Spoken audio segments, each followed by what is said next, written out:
අයිබෝන් 12 වසර කෘෂි විද්‍යාව පළමු පාඩමේ අපි මුල් කොටස් දෙක වීඩියෝ දෙකකින් මීට කලින් කතා කළා. අද ඒකේ අවසාන කොටස තමයි කතා කරන්න බලාපොරොත්තු වෙන්නේ. මුල් කොටස් දෙකේදී අපි කෘෂි කර්මාන්තය ක්‍රමිකව විකාශය වෙච්ච ආකාරය කතා කළා.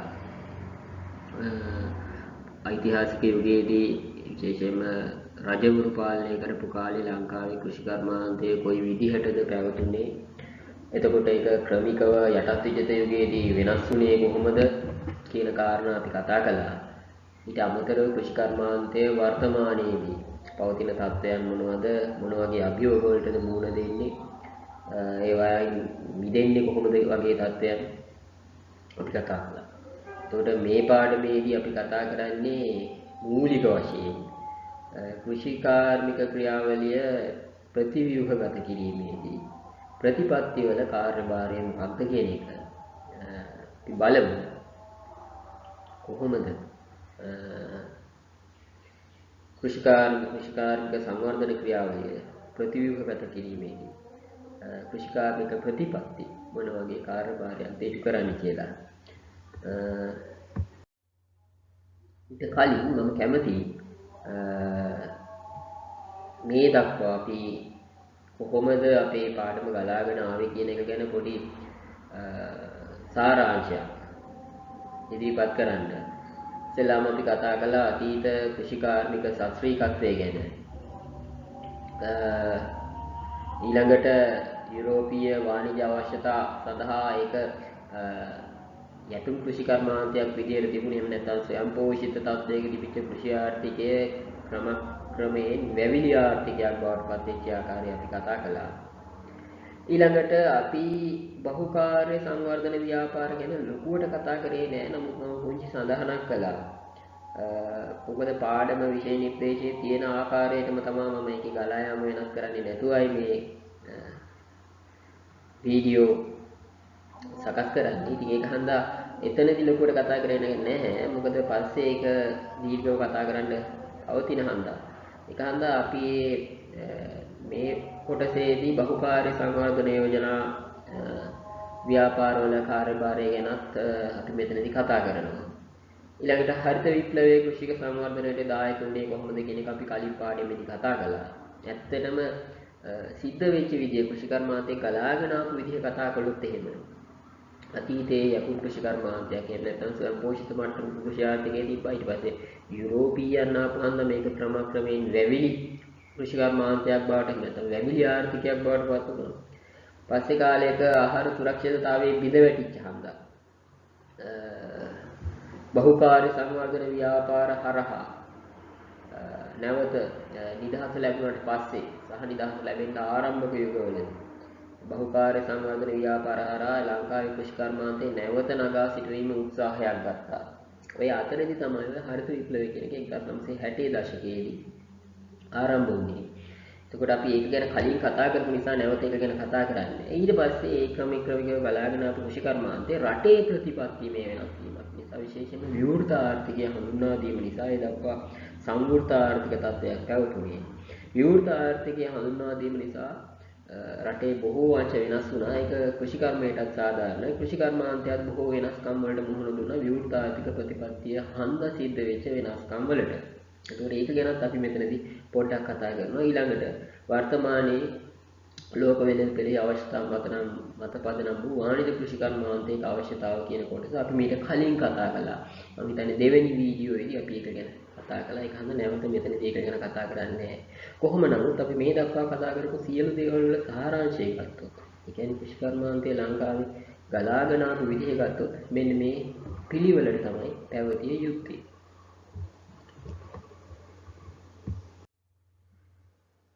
හොඳයි, අපි අර මම කිව්වා බහුකාර්ය සංවර්ධන ව්‍යාපාර ගැන අපි කතා කරන්න එතනදී ලොකුවට කතා කරේ නැති හැම නැවත කතා කරනවා කියලා. ඇත්තටම බහුකාර්ය සංවර්ධන යෝජනා ක්‍රම ඇති උනේ ඒ දක්වා බටහිර ජාතීන්ගේ ආක්‍රමණ සිද්ධ වන තුරු ලංකාවේ ස්වයංපෝෂිත කෘෂි ආර්ථිකයක් තිබුණයි කියලා මම පැහැදිලි කරා.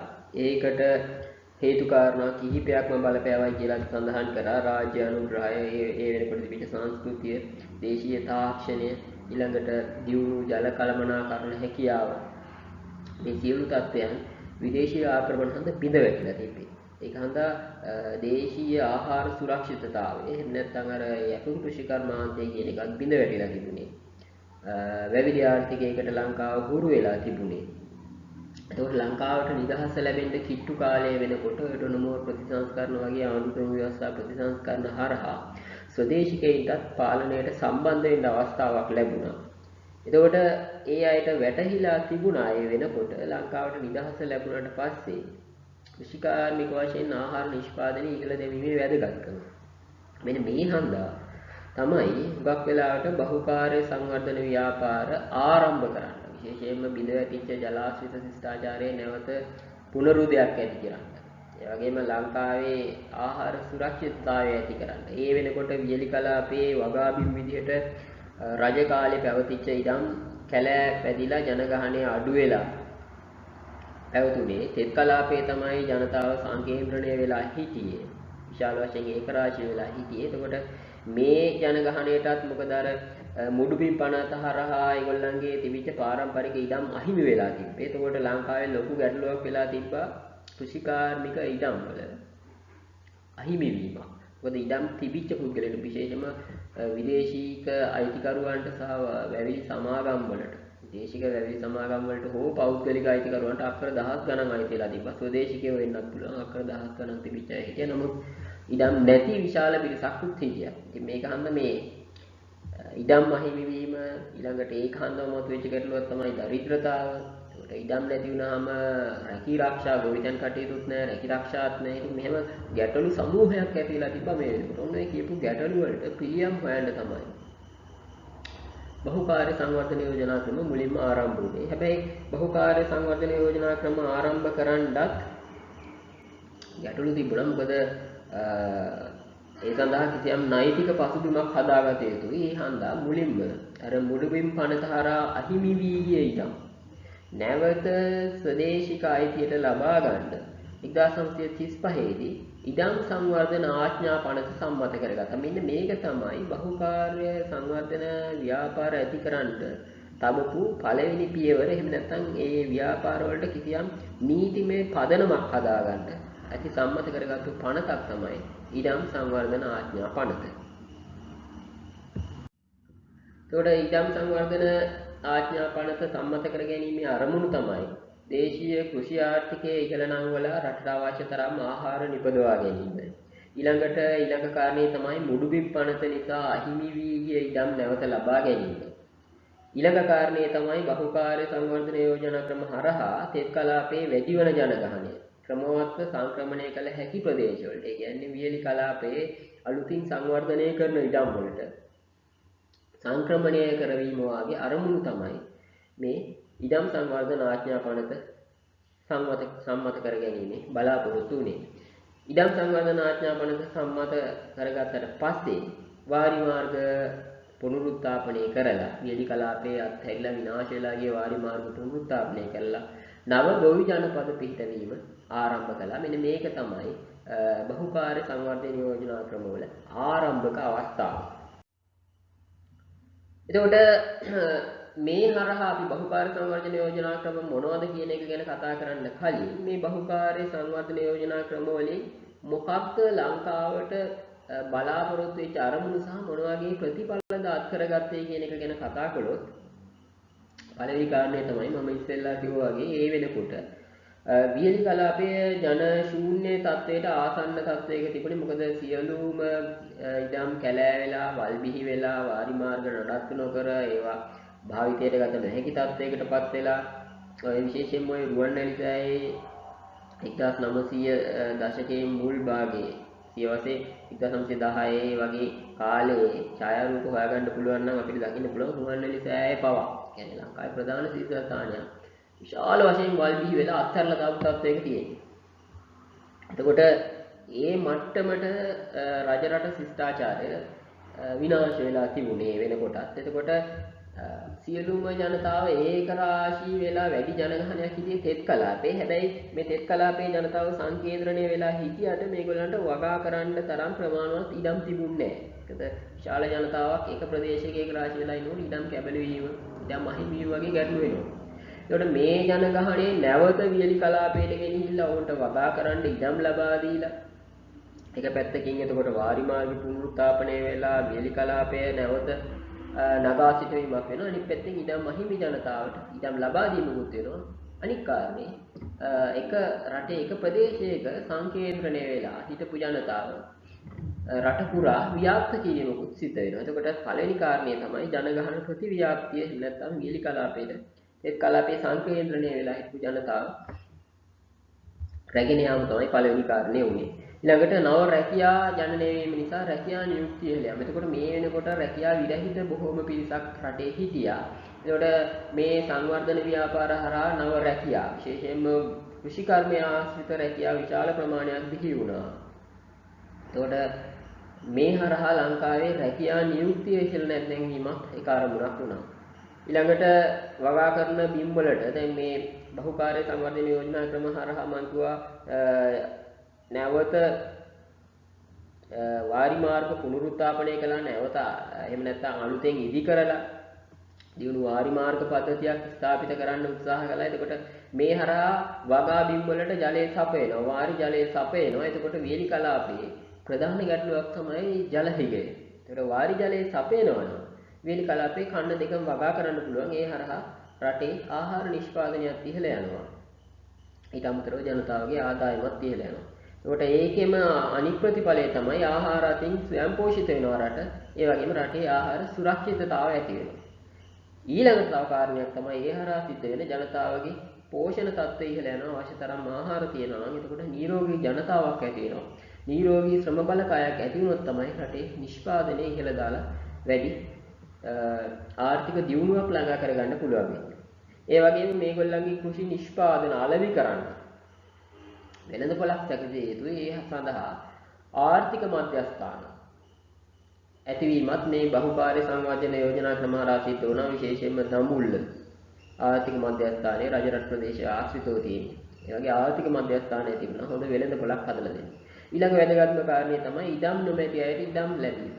ඒකට ඉඩම් නොමැති වීම විශාල ගැටලුවක්. ඒක ආර්ථිකමය ගැටලුවක් වෙනවා. ඊළඟට සමාජීය ගැටලුවක් වෙනවා. මොකද ඉඩම් නැත්තම් වගා කරන්න විදිහක් නැහැ. වගා කරන්න විදිහකුත් නැත්තම් රැකියාවකුත් නැත්තම් ඒගොල්ලන්ට ජීවත් වෙන්න විදිහක් නැහැ.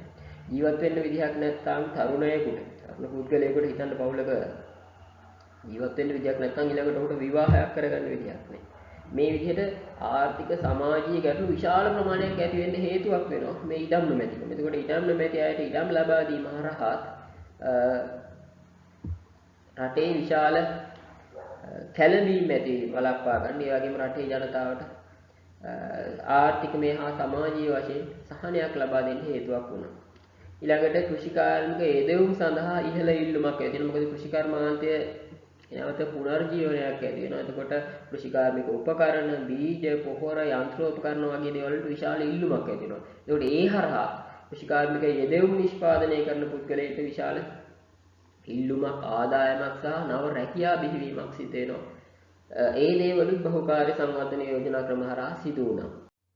ඊළඟට ඔය ජල විදුලි බලාගාර ඇති කිරීම පසු කාලීනව මහලු ව්‍යාපාරය හරහා සහ මුල් කාලීනව ගල්ඔය සංවර්ධන යෝජනා ක්‍රමය හරහා විමල සුරේන්ද්‍ර ජල විදුලි බලාගාරය ඉදි කරලා ලංකාවේ බල ශක්තිය වෙනකොට ලංකාවේ විතරක් නෙවෙයි මුළු ලෝකෙම බල ශක්තිය කියන එක තීරණාත්මක සාධකයක් වෙලා වෙමින් පැවතුණු යුගයක්. එතකොට බල ශක්තිය නිපදවීම අත්‍යවශ්‍ය කාරණයක් වෙලා තිබුණා. එතකොට ලංකාව වගේ රටක ජලය, සූර්යාලෝකය වගේ ස්වභාවික බල ශක්ති මූලයන් භාවිතා කරලා බල ශක්තිය නිපදවීම තමයි වඩාත්ම ලාභදායක ක්‍රමය වන්නේ. ඒ වගේ දුර දැක්මකින් ජල විදුලිය නිපදවීමත් මේ බහුකාර්ය සංවර්ධන යෝජනා ක්‍රම වල එක අරමුණක් වුණා.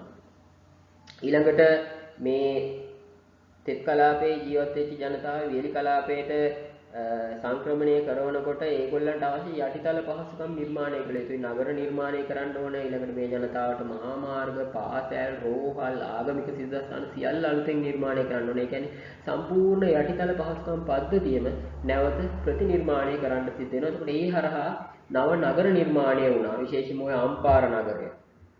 එතකොට මහවැලි ව්‍යාපාරය හරහා නිර්මාණය වෙච්ච දෙහිඅත්තකණ්ඩිය, සිරිපුර වගේ නගර නගර නිර්මාණය වුණා. යටිතල පහසුකම් දියුණු වුණා. එතකොට මේකත් රටේ දියුණුවට හේතුවක් වුණා. ඊළඟට කෘෂි නිෂ්පාදන වැඩි වීම තුළින් ආනයනයේ අඩු වීම නිසා විදේශ විනිමය ඉතිරි වෙනවා. මොකද මේ වෙනකන් මම කලින් වීඩියෝෙදිත් පැහැදිලි කළා විශේෂම ආහාර ද්‍රව්‍ය පිට රටින් ආනයනය කරලා තමයි දේශීය ජනතාවට සහ ඒ වෙනකොට හිටපු යටත් විජිත පාලකයින්ටත් විදේශීය කම්කරුවන්ටත් පරිභෝජනය සඳහා යොදාගත්තේ. එතකොට පළවන සහ දෙවන ලෝක යුද්ධය නිසා ආහාර හිගයක් ඇති වුණා කියලාත් මම පැහැදිලි කළා. ඒක මේක සිද්ධ වුණේ මොකද ආනයන මතම දේශීය ආර්ථිකය රැඳිලා තිබුණා. එතකොට ආනයනය කරන්න විශාල විනිමයක් වැය වෙනවා. එතකොට මේක වළක්වා ගන්න පුළුවන් වුණා දේශීය වශයෙන් ආහාර නිෂ්පාදනය ඉහළ දැම්මම නිසා. එතකොට මේකෙනුත් විදේශ විනිමය ඉතිරි කරගන්න හැකියාවක් ලැබුණා.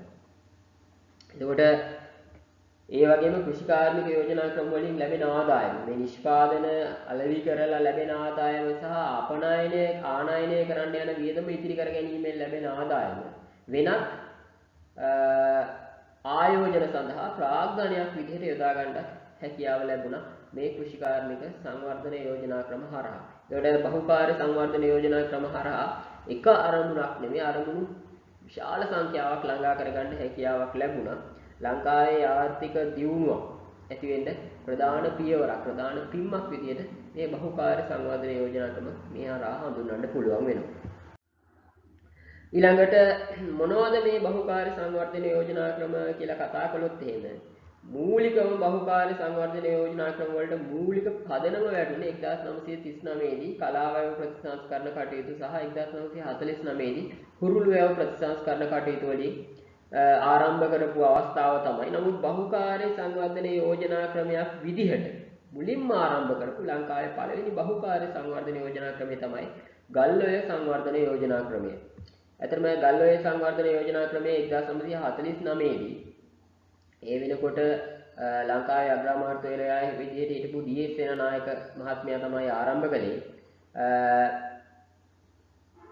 එතකොට 1931න් පස්සේ වියලි කලාපයේ ආරම්භිච්ච ගොවි ජනපද ව්‍යාපාර ක්‍රමය වඩා පුළුල් පරමාර්ථයකින් සංවිධානය කරන එක තමයි මේකේ බලාපොරොත්තු වෙන්නේ. මේකෙදි ඉඟිනියාගලදී ගල්ඔය හරස් කරලා වේල්ලක් බැඳලා සේනානායක සමුද්‍රය කියලා විශාල ජලාශයක් ඉදි කරලා මේ ඇතර මේ ජලාශය ඉදි කරන්නේ කුඩා වැව් ගණනාවක් සම්බන්ධ කරලා මේකට මේ ජලාශයේ ලැබෙන ජලයෙන් විදුලි බලාගාරයක් ඉදි කරනවා. එතකොට මේ හරහා පවුල් 10000ක් පමණ තෙත් කලාපයේ හිටපු සංකේන්ද්‍රණය වෙලා හිටපු පවුල් 10000ක් පමණ පදිංචි කරලා ඔවුන්ට වගා බිම් ලබා දීලා හෙක්ටයාර ආසන්න වශයෙන් 4,86,000ක් විතර බිම් ප්‍රමාණයකට මේකෙන් වාරි ජලය ලබා දෙන්න කටයුතු කරලා තියෙනවා. එතකොට ගොවිතැන විතරක් නෙමෙයි මේ හරහා විශේෂයෙන්ම ඔය උක්වගාව ඒ හරහා සීනි කර්මාන්තය, මධ්‍යසාර නිෂ්පාදනය, ගඩොල් කර්මාන්ත වගේ විශාල කර්මාන්ත ප්‍රමාණයක් ආරම්භ කරන්න ගල්ඔය සංවර්ධන යෝජනා ක්‍රමයේ විශේෂයෙන්ම ඔය අම්පාර නගරයේ සම්පූර්ණයෙන්ම ගොඩනැගුණේ ඔය ගල්ඔය සංවර්ධන යෝජනා ක්‍රමය හරහා තමයි. එතකොට මේක තමයි ලංකාවේ ප්‍රථම බහුකාර්ය සංවර්ධන යෝජනා ක්‍රමයේ විදිහට හඳුන්වන්න පුළුවන් වෙන්නේ.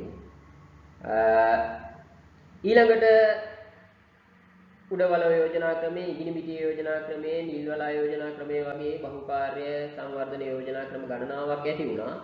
නමුත් ලංකාවේ වඩා වැදගත්ම සහ ප්‍රධානතම සහ මේ වන තුරු ක්‍රියාත්මක වෙච්ච විශාලතම බහුකාර්ය සංවර්ධන යෝජනා ක්‍රමය තමයි මහවැලි සංවර්ධන යෝජනා ක්‍රමය. මේක මූලික අවස්ථාවේ සැලසුම් කරලා තිබුණේ අවුරුදු 30ක දීර්ඝකාලීන ව්‍යාපාරයක් හැටියට පස්සේ 1977න් පස්සේ විදේශ ආධාර ලබාගෙන අවුරුදු 6කින් කඩිනම් මහවැලි ව්‍යාපාරයේ විදිහට මේක අවුරුදු 6ක් ඇතුළත අවසන් කරන්න සමත් වුණා. ඒක තමයි ලංකාවේ මේ දක්වා ක්‍රියාත්මක වෙච්ච විශාලතම බහුකාර්ය සංවර්ධන යෝජනා ක්‍රමය. මේ හරහා වික්ටෝරියා, රන්දෙනිගල, රන්ටැඹේ වගේ ජලාශය විශාල ප්‍රමාණයක් ඉදි කරලා මහවැලි ගඟේ ජලය වියලි කලාපයේ කරා විශේෂයෙන්ම තෙත් කලාපයෙන් තමයි මහවැලි ගඟ පෝෂණය වෙන්නේ. එතකොට තෙත් කලාපයේ ලැබෙන ජලය වියලි කලාපයේ කරා ගෙනහිල්ලා වියලි කලාපයේ ඉඩම් වලට කෘෂිකාර්මික ඉඩම් වලට අවශ්‍ය ජලය ලබා දෙන්න. මම අර කලින් කිව්වා වගේ ජල විදුලි බලය නිෂ්පාදනය කරන්නත් වගේ අරමුණු රාශියක් මුදුන්පත් කරගන්න මහවැලි සංවර්ධන යෝජනා ක්‍රමයේ හේතු වුණා කියලා අපිට පැහැදිලි කරන්න පුළුවන්. මේක ගැන තව දීර්ඝ විස්තරයක් ඔයගලගේ සටහනට මම එකතු කරලා තියෙනවා. ඒක හන්ද මම මෙතනදී මීට වඩා විස්තර මේක ගැන කියන්න යන්නේ නැහැ.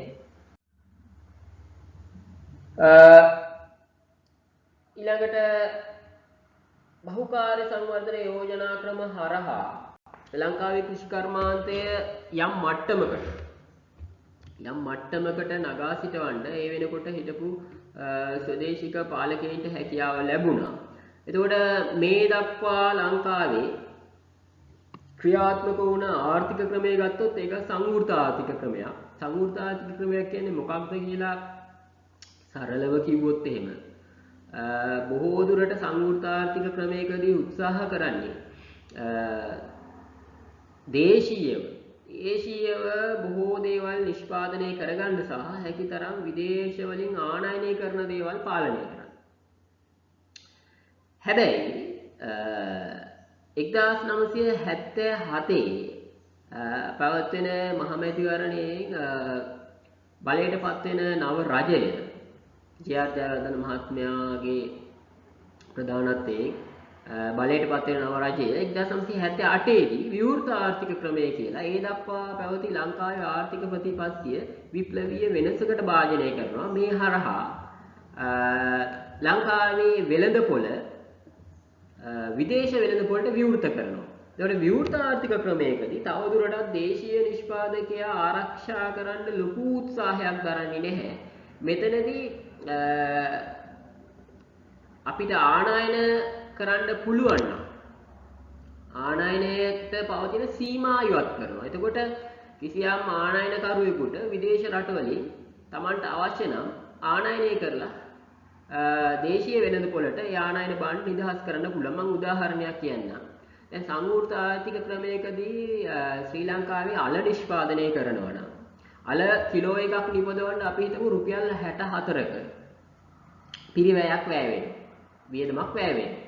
එතකොට අපි කැමති වුණත් අකමැති වුණත් අපිට රුපියල් 64කට අල කිලෝ එකක් නිෂ්පාදනය කරපුවම සමහර විට නිෂ්පාදකයාගේ ලාභයයි අතරමැදියන්ගේ ලාභයි පවත්වාගෙන රුපියල් 70කට අල කිලෝ එකක් අලෙවි කරනවා කියලා හිතමුකෝ. පාරිභෝගිකයන්ට. ඒකට අපිට රුපියල් 70කට අල කිලෝ එකක් ගන්න වෙනවා අපි කැමති වුණත් අකමැති වුණත්. හැබැයි දේශීය නිෂ්පාදකයා සුරක්ෂිතයි. මොකද එයාට නිෂ්පාදන වියදම ආවරණය කරගෙන එයාගේ නිෂ්පාදනයේ වෙළඳපොළට නිකුත් කරන්න පුළුවන්.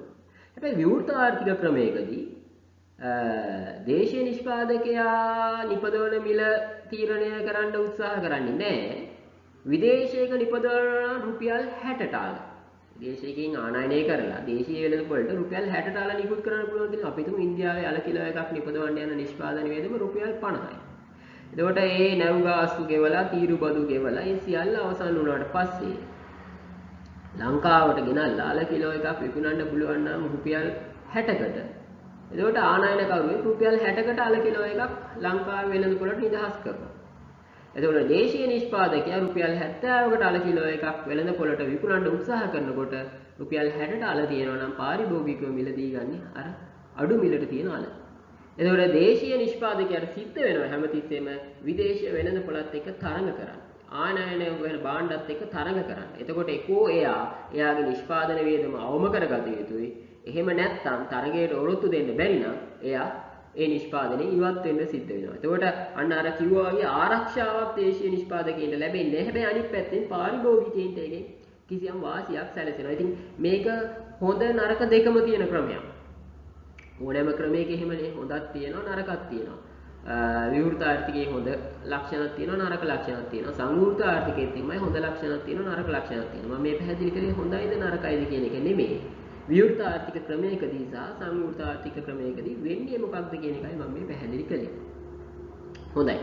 එතකොට විවෘත ආර්ථිකයේ ආර්ථික ක්‍රමයේ ඇති වෙච්ච හන්දා විශාල වෙනස්කමක් විශේෂයෙන්ම ශ්‍රී ලංකාවේ ආර්ථිකයේ සහ වෙළඳපොලේ දකින්න ලැබුණා. මේක බලපෑම් කළා ලංකාවේ කෘෂි කර්මාන්තයට. මොකද්ද විවෘත ආර්ථික ප්‍රතිපත්තිය නිසා සිද්ධ වෙච්ච වෙනස්කම් කියලා බැලුවොත් එහෙම රටේ ආර්ථිකය මම අර ඉස්සෙල්ලා කිව්වා වගේ විදේශ වෙළඳපොළට විවෘත වුණා. ඒ වෙනකන් එහෙම විශාල විවෘත වීමක් සිද්ධ වෙලා තිබුණේ නැහැ. දේශීය නිෂ්පාදකයාට කිසියම් ආරක්ෂණයක් ලැබිලා තිබුණා. මේ හරහා විදේශ වෙළඳපොළත් එක්ක තරඟ කරන්න සිද්ධ වුණා. මේකේ යහපත් ලක්ෂණක් තියෙනවා අයහපත් ලක්ෂණක් තියෙනවා. මොකද්ද? එක යහපත් ලක්ෂණයක් තමයි මේ විදේශ නිෂ්පාදනත් එක්ක තරඟ කරලා අපිට විදේශ නිෂ්පාදන වලට වඩා උසස් ගුණාත්මකකින් හෝ ඊට වඩා අඩු පිරිවැයකින් අපේ නිෂ්පාදනය කරගන්න පුළුවන් නම් අපිට පුළුවන් විදේශ වෙළඳපොළට අපේ නිෂ්පාදනය යොමු කරන්න. කිසි ගැටලුවකින් තොරව. එතකොට වැඩි ආදායමක්. මොකද විශාල වෙළඳපොළක් නේ ලෝකේ ලංකාවේ තියෙන පුංචි පාරිභෝගික සංඛ්‍යාවක්නේ. ඒකට ලෝකයටත් මේ නිෂ්පාදනය යොමු කරන්න පුළුවන් වැඩි ආදායමක් ගන්න පුළුවන්. ඒක වාසිදායක පැත්ත. අවාසිදායක පැත්ත තමයි අපිට විදේශ නිෂ්පාදනත් එක්ක තරඟ කරන්න බැරි නම් අපේ දේශීය නිෂ්පාදන වෙළඳපොළෙන් අතු ගෑවිලා යනවා. සහ ඒ නිෂ්පාදකයෝ ඒ කර්මාන්ත වලින් ඉවත් වෙලා යන්න පුළුවන්. මේ ලාභ අලාභ දෙකම තියෙනවා. අනික් කාරණේ මිල තීරණය කිරීම හා මිල පාලනයක් ඇතිවීම. එතකොට දැන් විදේශ වෙළඳපොළ දැන් අපි දේශීය නිෂ්පාදකයෝ විතරක් ඉන්නකොට මිල තීරණය කළේ නිෂ්පාදකයා. එයා දෙන මිලට අපිට ගන්න සිද්ධ වෙනවා. හැබැයි මෙතනදී මිල තීරණයක් සිද්ධ වෙනවා. මොකද නිෂ්පාදකයෝ කීප දෙනෙක් ඉන්නවා ආනයනය කරනවා. එතකොට මිලේ පාලනයක් ඇති වෙනවා. අවශ්‍ය මිල ගණන් වලට හිම විකුණන්න හැකියාවක් නැහැ. ඊළඟට පිරිවැය මත පදනම් වූ කෘෂිකාර්මික සැලසුම් ඇතිවීම. එතකොට ඒ දක්වා පිරිවැය ගැන ඒ තරම් ලොකු අවධානයක් යොමු කරලා තිබුණේ නැහැ. නිෂ්පාදන වියදම ගැන ඒ තරම් ලොකු අවධානයක් යොමු කළේ නැහැ. මොකද තරගයක් නොතිබුණ නිසා. හැබැයි නමුත් මෙතනදී තරගයක් ඇති වෙච්ච නිසාම නිෂ්පාදනයේ යන පිරිවැය ගැන ලොකු අවධානයක් යොමු කරන්න උනා. මොකද ලොකු නිෂ්පාදන වියදමක් තරලා අපිට කැමති මිලකට විකුණන්න පුළුවන් කමක් මේ ක්‍රමේදී නැහැ. ඒක හන්දා පිරිවැය මත පදනම් වෙන්න සිද්ධ වුණා කෘෂිකාර්මික සැලසුම් ඇති කරගන්න. ඊළඟට සුබ සාධන ප්‍රතිපත්ති සීමා වෙනවා විවෘත ආර්ථිකයකදී. විශේෂයෙන්ම ඔය හාල් පොත කියලා එකක් ඒ වෙනකන් තිබුණා. විශේෂයෙන්ම මේ සහල් නොමිලේ ලබා දීම, සහල් කිලෝ 2ක් මට මතකයි හාල් සේරු 2ක් පවුලකට නොමිලේ ලබන. ඔය වගේ සුබ සාධන ප්‍රතිපත්ති විවෘත ආර්ථිකයක ලොකු අවධානයක් යොමු කරන්නේ නැහැ. වෙළඳ පොළටම ඒ දේවල් තීරණය වෙන්න ආරිනවා මිසක් රාජ්‍යයේ ලොකු වැදිහත් වීමක් සුබ සාධනයට හෝ මිල තීරණය කිරීමට රාජ්‍යයේ ලොකු වැදිහත් වීමක් විවෘත ආර්ථිකයකදී සිදු කරන්නේ නැහැ. ඊළඟට පෞද්ගලික ආයෝජකයන්ට විවිධ බදු සහන ලබා දෙනවා. ඒකට පෞද්ගලික දැන් විශේෂයෙන්ම රාජ්‍ය මැදිහත් වීමක් තියෙනවා සංවෘත ආර්ථිකයක. දැන් අපි හිතමුකෝ සංවෘත ආර්ථිකයක් ක්‍රියාත්මක වෙනකොට විශේෂයෙන්ම අලෙවි කිරීම පවා සමුපකාර හරහා තමයි අලෙවි කිරීම මේ දක්වා සිදු වුණේ. සමුපකාරය කියන්නේ රාජ්‍යයේ පාලනයකින් යුතු කඩයක්. පැහැදිලිව කියනවා රාජ්‍යය විසින් පාලනය කරන කඩයක්. එතකොට මේකේ මිල තීරණය කරන්නේ රාජ්‍යය. මේකේ භාණ්ඩ විකුණන්නේ රාජ්‍යය. මේකේ ලාභය හෝ අලාභය දරන්නේ රාජ්‍යය. හැබැයි විවෘත ආර්ථිකය ඇති වුණාම ක්‍රමක්‍රමයෙන් රාජ්‍ය මැදිහත් වීම අවම වෙලා පෞද්ගලික ව්‍යවසායකෝ ගේ ක්‍රියාකාරීත්වය වැඩි වෙනවා. දැන් අපිට අද පැහැදිලිනේ දැන් සමුපකාර හෝ සතොසක් තියෙනවා. නමුත් ඊට වඩා ප්‍රමුඛව පෞද්ගලික ආයෝජකයෝ ක්‍රියාත්මක කරනවා. මොකද මේ දැනට ක්‍රියාත්මක වෙන්නේ විවෘත ආර්ථික ප්‍රතිපත්තිනේ රටේ. එතකොට ඔය පෞද්ගලික සුපිරි සමාගම් තියෙනවනේ. නම් කිව්වට ගැටලුවක් වෙන්නේ නැහැ. මම හිතන්නේ කාගිල්ස්, එතකොට ආපිකෝ, එතකොට කීල්ස් වගේ සුපිරි වෙළඳසැලුත් තියෙනවා. සතොසක් තියෙනවා. එතකොට මේ ආර්ථික ක්‍රමයට අපිට හිතුනොත් කඩයක් පටන් ගන්න අපිට ලොකු බාධක නැහැ. අපිට හෙට හිතුනොත් කඩයක් ගන්නවා කියලා ලොකු බාධකයක් නැහැ. කඩයක් පටන් ගන්න පුළුවන්. නමුත් සංවෘත ආර්ථිකයක එහෙම ලේසි නෑ. සීමාවක් තියෙනවා. අපිට ආනයනය කරන්න ඕනේ කියලා හිතුනොත් සමහර බඩු තියෙනවා තීරුබා ගාස්තු වලින් නිදහස් කරලා.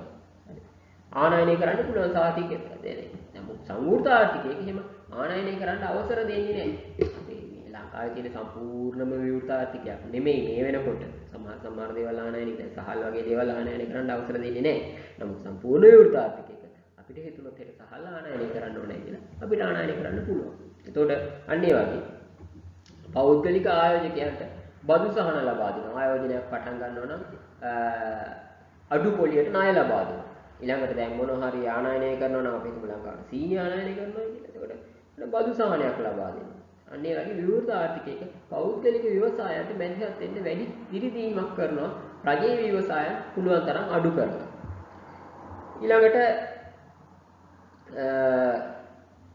වෙළඳ පොළට රජයේ මැදිහත් වීම පුළුවන් තරම් අඩු කරනවා. විශේෂයෙන්ම විවෘත ආර්ථිකයකට හොඳම උදාහරණය තමයි ඇමරිකාවේ ක්‍රියාත්මක වන ආර්ථික ක්‍රමය. දැන් ලංකාවේ නම් යම් රාජ්‍ය මැදිහත් වීම තියෙනවානේ. සෞඛ්‍ය ක්‍රියාත්මක වෙන්නේ රජයේ මැදිහත් වීමෙන්, අධ්‍යාපනයේ ක්‍රියාත්මක වෙන්නේ රජයේ මැදිහත් වීමෙන්. මේ ඇමරිකාවේ වගේ ඒ සියල්ල පෞද්ගලික ව්‍යවසාය. මේක ගන්නවා නම් සල්ලි දීලා ගන්න ඕනේ. රජයේ මැදිහත් වීමක් ලොකුවට සිද්ධ වෙන්නේ නැහැ. ඉතින් ලංකාවේ විවෘත ආර්ථිකය හඳුන්වා දුන්නාට පස්සේ පෞද්ගලික රෝහල් වගේ දේවල් ඇති වුණානේ. එතකොට ඒ පෞද්ගලික ව්‍යවසායන්ට ඉඩ දීලා තියෙනවා. රජයෙන් ලොකු මැදිහත් වීම කරන්නේ සම්පූර්ණ විවෘත ආර්ථිකය. එතකොට වෙළඳ පොළට රජයේ මැදිහත් වීම පුළුවන් තරම් අඩු වුණා. ඊට පස්සේ විදේශ ආයෝජන. විදේශයකින් කවුරු හරි ඇවිදilla ව්‍යාපාරයක් පටන් ගන්නවා නම් ඒ විදේශ ආයෝජන දිරිගැන්වීම. විශේෂයෙන්ම ඔය කීල්ස් ඊළඟට හේලිස් වගේ කෘෂිකාර්මික සමාගම් විදේශ ආයෝජන විදිහට අපිට සලකන්න පුළුවන්. ඊළඟට විදේශ ආයෝජන දිරිගැන්වීම. එතකොට මේ විදේශ ආයෝජන දිරිගැන්වීම කියන එක නරක දෙයක්ුත් නෙමෙයි කාටද. මොකද සමාගම් ඇති වුණාම ඒ හරහා ස්වදේශිකයන්ට රැකියාව ලැබෙනවා. ඊළඟට ඒ රැකියාව කරන අයට කිසියම් තාක්ෂණික දැනුමක් ලැබෙනවා. එතකොට විවෘත ආර්ථික ක්‍රමේ ස්වරූපය ඒක තමයි. එතකොට මේ විදේශ ආයෝජකයෝ හරහා තමයි ආර්ථික දියුණුව බලාපොරොත්තු වෙන්නේ. ඊළඟට රාජ්‍ය දේපල පෞද්ගලිකකරණය කරා. කියන්නේ පුළුවන් තරම් රජයේ මැදිහත් වීම අමු කරනවා කියලා මම කියන්නේ. එතකොට රජයේ විශේෂ හොඳම උදාහරණය තමයි ඒ වෙනකන් ජනතා වතු සංවර්ධන මණ්ඩලය යටතේ පාඩු ලැබමින් තිබුණා තේ වතු. ජනවා සමයටතේ පාඩු ලැබමින් පැවතුණා තේ වතු. එතකොට මේ තේ වතු පෞද්ගලික ව්‍යවසායකයෙක්ට පෞද්ගලිකකරණය කළා. කෙනෙකුට මිලදී ගන්න පුළුවන්. ඒකට වතු සමාගම් මේවා මිලදී ගත්තා. කහවත ප්ලාන්ටේෂන් වගේ පෞද්ගලික සමාගම් මේ තේ වතු මිලදී ගත්තා. ඒ වෙනකම් පාඩු ලැබෙමින් තිබෙච්ච තේ වතු පෞද්ගලික ව්‍යවසායයට ඇතැම් අවස්ථාවල ලාභ ලබන්න ගත්තා. ඒකට රාජ්‍ය දේපල පෞද්ගලිකකරණය. ඉතින් මේකේ හොඳ නරක පැති දෙකම තියෙනවා. එකක් තමයි පාඩු ලබන ආයතන රාජ්‍ය පෞද්ගලිකකරණය කරනවා. පෞද්ගලිකකරණය කරපුවාම ඒ හරහා ඒ ආයතන ලාභ ලබන්න ගන්නවා. ලාභ ලබන්න ගත්තාම ඒ ආයතන දිගට පවත්වාගෙන යාමේ හැකියාවක් ඇති වෙනවා. එතකොට ඒ හරහා රජයටත් යම් ආදායමක් ලැබෙනවා. මේක අලෙවි කරපුවාම. ඒ වගේම මේ සේවකයන්ගේ රැකියාව සුරක්ෂිතතාවයත් ඇති වෙනවා. මොකද මේක පාඩු ලැබුමින් දිගට පවත්වාගෙන යන්න බෑනේ. ආයතනේ කඩා වෙන්න ඕනේ කොහෙලේ. එහෙම අවස්ථාවක් ලැබෙනවා. අනික් කාරණේ අවාසිත සිද්ධ වෙනවා. මොකද මේක රජයට කොහොම හරි හොඳ මට්ටමේ කළමනාකරණය කරගත්තා නම් දිගට ලබන්න තිබිච්ච ආදායමක් ඒක අහිමි වෙනවා. අනික් කාරණේ සුබ සාධනයේ පැත්තෙන් යම් ගැටලු ඇති වෙන්න පුළුවන් සේවකයින්ට පෞද්ගලික අංශයෙන් බාක්ම ලාභයම අරමුණු කරගෙන තියෙන හන්දා රාජ්‍ය අංශය වගේ ඉන්නවන නිසා. නමුත් මේකෙත් වාසි අවාසි දෙකම පවතිනවා. ඊළඟට විනිමය අනුපාතය නිදහසේ තීරණය වෙන්න ඉඩ හරින විනිමය අනුපාතය කියන්නේ රුපියලේ වටිනාකම. දැන් මේ දවස්වල කතා කරනවනේ රුපියලක් ඩොලර් කීයක් වටිනවද කියලා. එතකොට දැන් ඒ වෙනකොට මට මතක විදිහට රුපියලක් 0.78 වෙනකොට මට හරියට මතක නෑ. නමුත් රුපියලක් ඩොලර් එකක රුපියල් වලින් ගත්තොත් වටිනාකම රුපියල් 18යි ගාණක් වගේ මතක තියෙන්නේ මට හරියට මතක නෑ. නමුත් මේ වෙනකොට ඒක රුපියල් ඩොලර් එකක වටිනාකම රුපියල් 200ට ආසන්නයකට ඇවිල්ලා තියෙනවා. එතකොට මේක වෙන්නේ සංවෘත ආර්ථිකයක නම් තමගේ මුදලේ වටිනාකම අපි හිතමු රුපියල කියලා. රුපියලේ වටිනාකම ආරක්ෂා කරගන්න රටේ තියෙන විජය සංචිත පවා වැය කරන්න සූදානම්. ඩොලර් ලංකාවේ තියෙන ඩොලර් සංචිතය වැය කරලා රුපියලේ වටිනාකම ස්ථිරාගයක පවත්වා ගන්නවා. එතකොට දැන් අපි හිතමු අද රුපියලේ වටිනාකම ඩොලර් එකකින් ගත්තොත් ඩොලර් එකක වටිනාකම රුපියල් 10ක් කියලා. එතකොට මංගාව රුපියල් 10ක් තියෙනවා නම් අද ඒ රුපියල් 10ේ වටිනාකමම තමයි තව මාසයක් ගියක් තියෙන්නේ. මොකද ඩොලර් එක රුපියල් 10යි. එතකොට ඩොලර් එකක වටිනාකම රුපියල් 10 නම් අද ඩොලර් එක අද තියෙන ගාණ මගේ අතේ තියෙන මුදලේ වටිනාකම ඩොලර් එක නම් තව මාස 3කින් ඩොලර් එකයි. හැබැයි මේක රටේ තියෙන විදේශ මුදල් වැය කරන්න සිද්ධ වෙනවා. ඒක රටට පාඩුවක්. එහෙම නැතුව මුදලේ අගය විනිමය අගය තීරණය වීම නිදහසේ තීරණය වෙන්න ඉඩ හැදිනවා. ලංකාවේ නිෂ්පාදනය එන්න එන්න වැඩි වෙනවා නම් රුපියලේ අගය වැඩි වෙනවා. හැබැයි නිෂ්පාදනය වැඩි නොවුනොත් ඇතිවන ගැටලුව තමයි රුපියලේ අගය පහළ යනවා. රුපියලේ අගය පහළ යනවා කියන්නේ අද රුපියලේ වටිනාකම ඩොලර් එකක වටිනාකම රුපියල් 10ක් නම් නිෂ්පාදන පහළ ගියොත් හෙට ඩොලර් එකක වටිනාකම සමහර විට රුපියල් 20ක් වෙන්න පුළුවන්. එතකොට මගේ අතේ තියෙන මුදලේ වටිනාකම අද තියෙන මුදලේ වටිනාකම හෙට වෙනකොට ඒකෙන් භාගයක් වෙලා තියෙන්න පුළුවන්. එතකොට හැබැයි මේ ක්‍රමයේදී රටේ විදේශ සංචිත ඉතුරු වෙනවා. රටේ තියෙන විදේශ මුදල් සංචිත ඉතුරු වෙනවා. හැබැයි මුදලේ වටිනාකම පහළ යනවා. උද්දමනයේ ඉහළ යනවා කියලා අපි ආර්ථික විද්‍යාවේ සඳහන් කරනවා. එතකොට මේකත් ගැටලුවක්. එක්තරා විදිහකට මොකද රටේ මුදලේ වටිනාකම පහළ යනවා. එතකොට විශාල මුදලක් දරන්න වෙන පිරිවැය. අද රුපියල් 10කින් අපිට රුපියල් අද 500කින් උදැල්ලක් ගන්න පුළුවන්. කෘෂිකර්මයට සම්බන්ධ කරලා කතා කරනවා. තව මාස 3කින් අපිට උදැල්ලක් ගන්න රුපියල් 1000ක් වැය කරන්න. එතකොට කිසියම් කෘෂිකාර්මික ව්‍යාපාරයක් ආරම්භ කරන්න වැඩි ප්‍රාග්ධනයක් කාලයත් එක්ක දරන්න සිද්ධ වෙනවා. එතකොට විනිමය අනුපාතයේ නිදහසේ තීරණය වෙන්නේ ඉඩ හැරීම නිසා.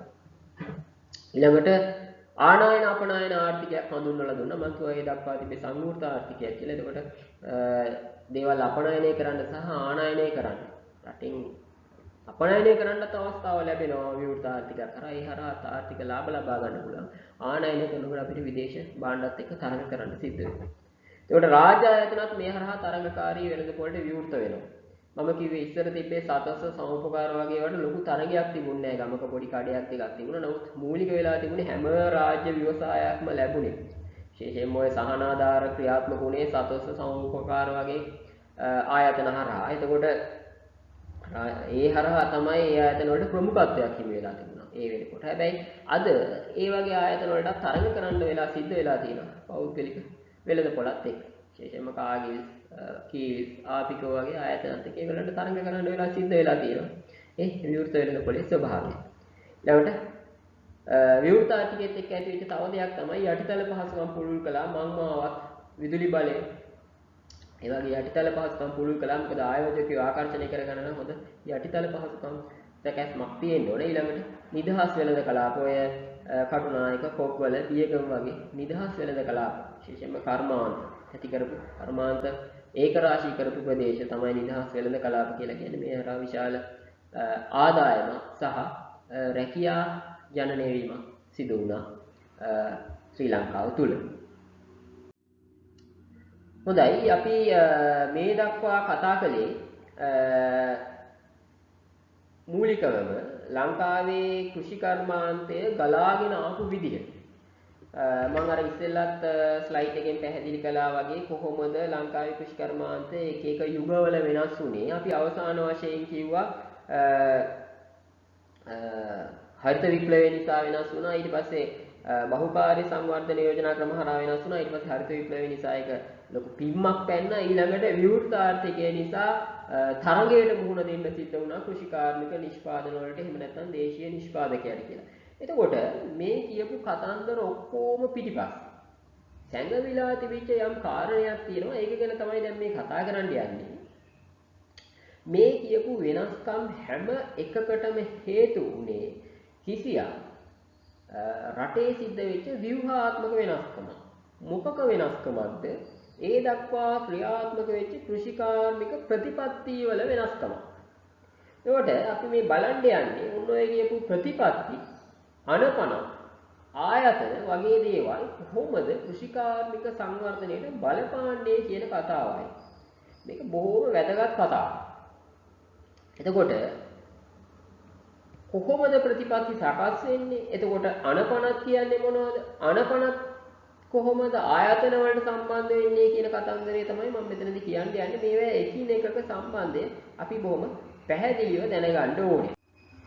එතකොට දැන් කෘෂිකර්මය වේවා එහෙම නැත්නම් කිසියම් වෙනත් ක්ෂේත්‍රයක් වේවා ඕනෑම දෙයක ක්‍රියාකාරීත්වයේ පදනම් වෙන්නේ ඒකට මූලිකව හේතු වෙන දර්ශනය මත. උදාහරණයක් විදිහට කිව්වොත් අපි සංවෘත ආර්ථිකය කියන දර්ශනය එහෙම නැත්නම් වඩා පැහැදිලි කිව්වොත් සමාජවාදී දර්ශනය මත පදනම් වෙලා ලංකාව ක්‍රියාත්මක වෙන කාලේ ඒ දර්ශනය මට අනුකූලව ප්‍රතිපත්තිය වුණේ සංවෘත ආර්ථිකය කියන්නේ. එතකොට මේ සංවෘත ආර්ථිකයට අනුව තමයි කෘෂිකර්මාන්තයේ ස්වභාවය ක්‍රියාත්මක වුණේ. ඊළඟට අපේ දර්ශනය වෙනස් වුණා ධනවාදය කියන පැත්තට. ටිකක් බර වුණා. පූර්ණ ධනවාදය නෙවුණා.